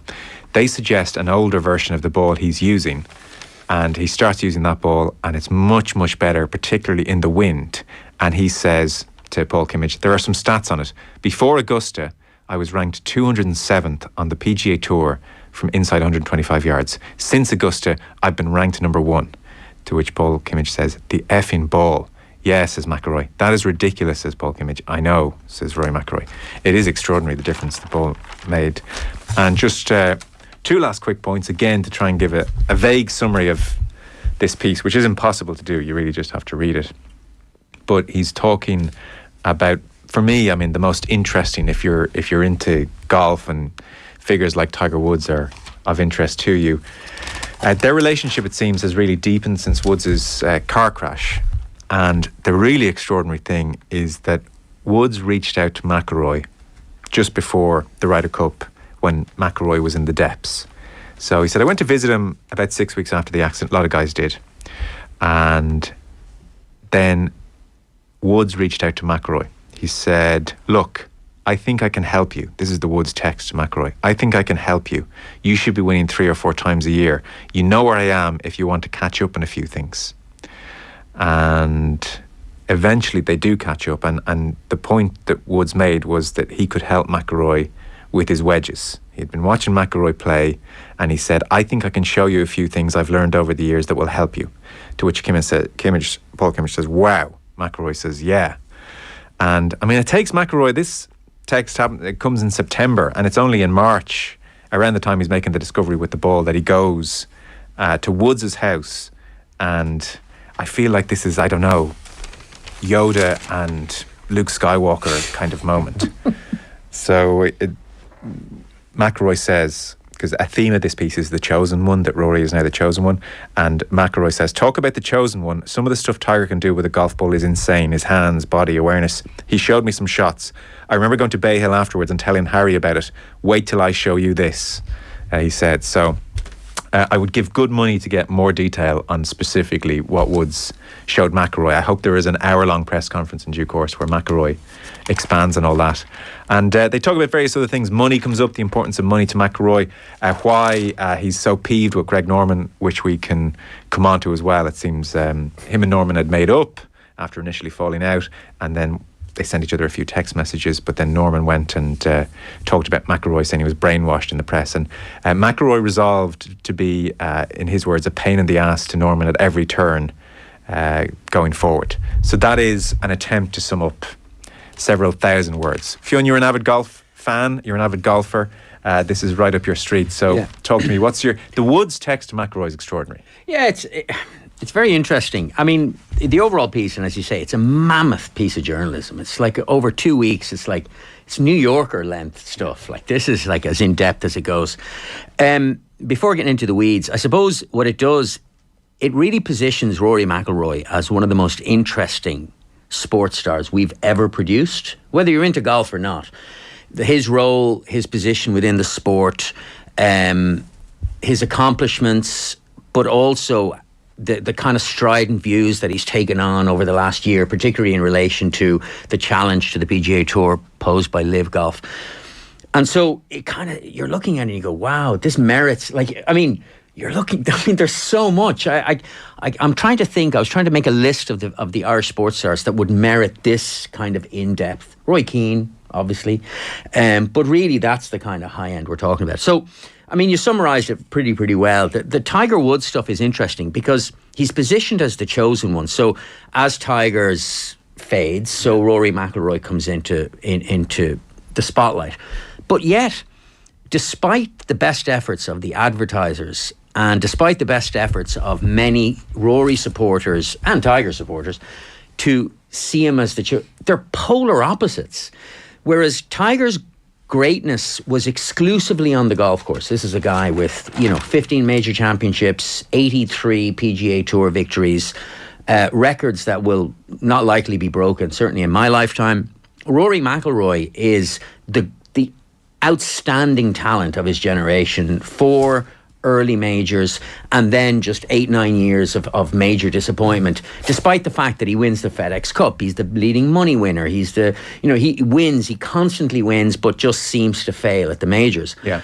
And so it seems to me that like this chosen one stuff is interesting because it's almost as though Rory, it's like I'm not going to, like Rory's career has to be judged, unfortunately, by a different metric now, and it's his impact on the game, his role within the game, particularly at this difficult time for the PGA Tour.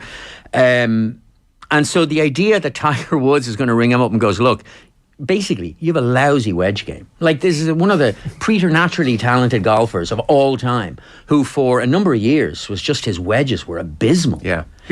This was an ongoing saga around McIlroy for several years. Yeah, absolutely. Nick Faldo said the reason he'll never win at Augusta is not so much his putting, which people point to, it's his wedge game. It's his wedge game. You have to know your distances to the millimetre, otherwise you're on the wrong side of the slope, you're off, you're dead.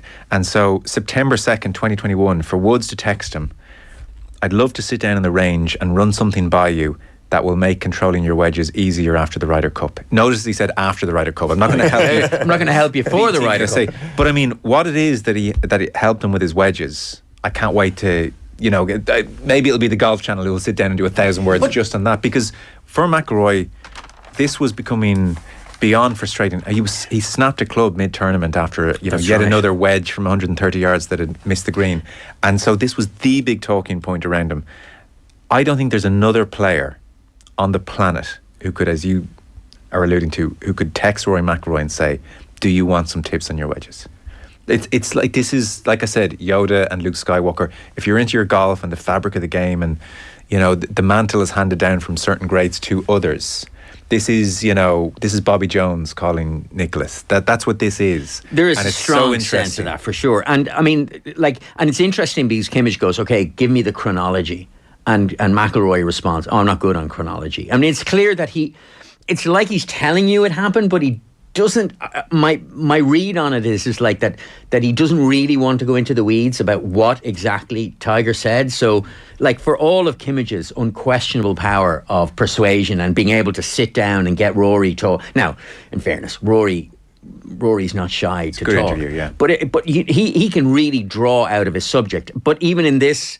And like you, I was the same. I was like, what did he tell him? Yeah. Like, what was the thing that he said? He goes, listen, you're such a great player, but your wedges are rubbish. Here's how to fix it. Perhaps he doesn't want to go into depth on it, Rory, because then you would have to say, it turns out I was doing that wrong. Yeah. Previous 5 years. That's conceivable. But it's interesting that you say there's probably not another player on the planet that could have approached McIlroy and said that to him, and even lent the prospect of advice to him, right?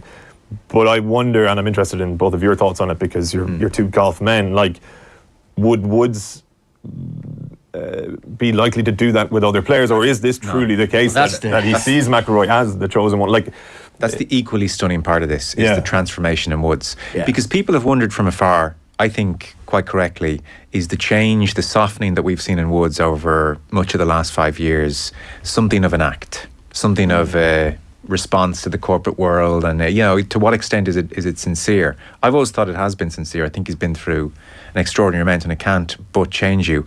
The fact that he's privately offering help to another player is so at odds with the Tiger Woods of the previous 20 years. Also, he would barely say hello to opponents. And this is a player whose entire aura was built on destroying you in every possible way, giving you nothing. Not like there wasn't politeness, there wasn't like he was always, his course manners were always very good, but he gave you nothing. And he had you beaten before you'd even stepped onto the first tee. I wondered, is it an acknowledgement as well that Woods knows his days are done? Oh yeah, I think it absolutely is. Of course it is. Would he do this when the prospect of being on the back nine at Augusta versus Rory McIlroy remains live in his head? I don't think so. I don't think so. I really doubt it. It's the closest thing I've ever seen to Woods saying I've retired, is helping someone like that. It's interesting that way, isn't it? And like, even at the very start of the piece, like, as somebody who would, I'm almost like a glory hunting golf fan in that I'll follow the majors and the Ryder Cup even vaguely over the weekend, and like I'll be glued to it on a Sunday, right? Yeah. And I do read about it, but like very early in the piece, McIlroy tells Kimmage that during the Tour Championship, when he overturned the 6-shot deficit on Scotty Scheffler, when he was applying the pressure on Scheffler, he says, it's probably one of the first times I felt my presence made a difference. I'd never really felt like that before. And Kimmage rightly points out that the notion sounds preposterous. That's ridiculous, Kimmage says to McIlroy. And Rory goes, I don't know. I guess I'm now at an age where I'm a bit older than these guys, and they maybe looked up to me at one time.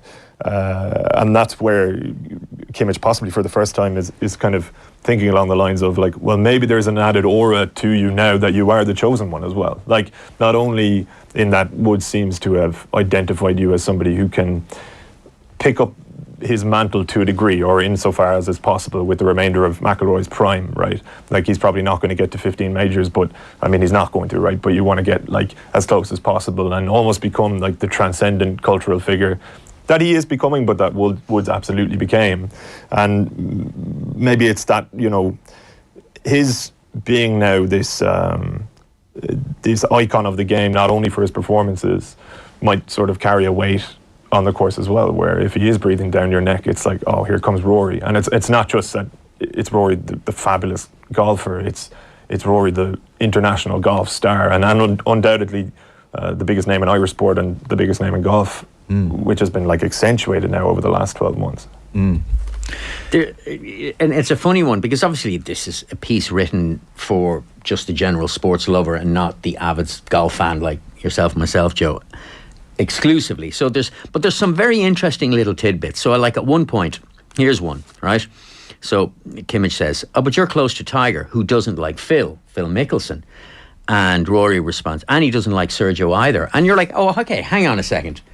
Whoa, when did Tiger not... I mean, we all thought for years that Tiger and Phil had this animosity that was built on competition, but that they'd become friends in the last few years, that they did the match together, that they were like the two kind of aging giants of the game who had found, who were like...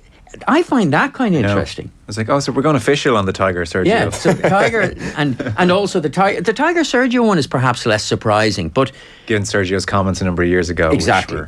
But the Tiger Phil one, I thought that, because particularly, Tiger was incredible when Phil's wife was sick a number of years ago. Tiger reached out and they had a rapprochement of some kind. So I thought it was interesting that Rory doesn't blink and he goes, yeah, and he doesn't like Sergio either. Unless maybe historically, they're talking historically. But I know what yeah. And you talked the stuff about the golf ball, which I find bizarre. That a player of Rory's genius and calibre within the game would struggle with a golf ball that didn't suit him for as long as he did. But he's had a whole career of questionable equipment choices. The Nike driver that he didn't like for however long. Yeah. So are his wedges sorted out because of the ball or because of woods? The cynic in me wants to say that there is an interesting narrative as a result of all of this. OTB AM. With Gillette. Get into your flow with the new Gillette Labs Razor with exfoliating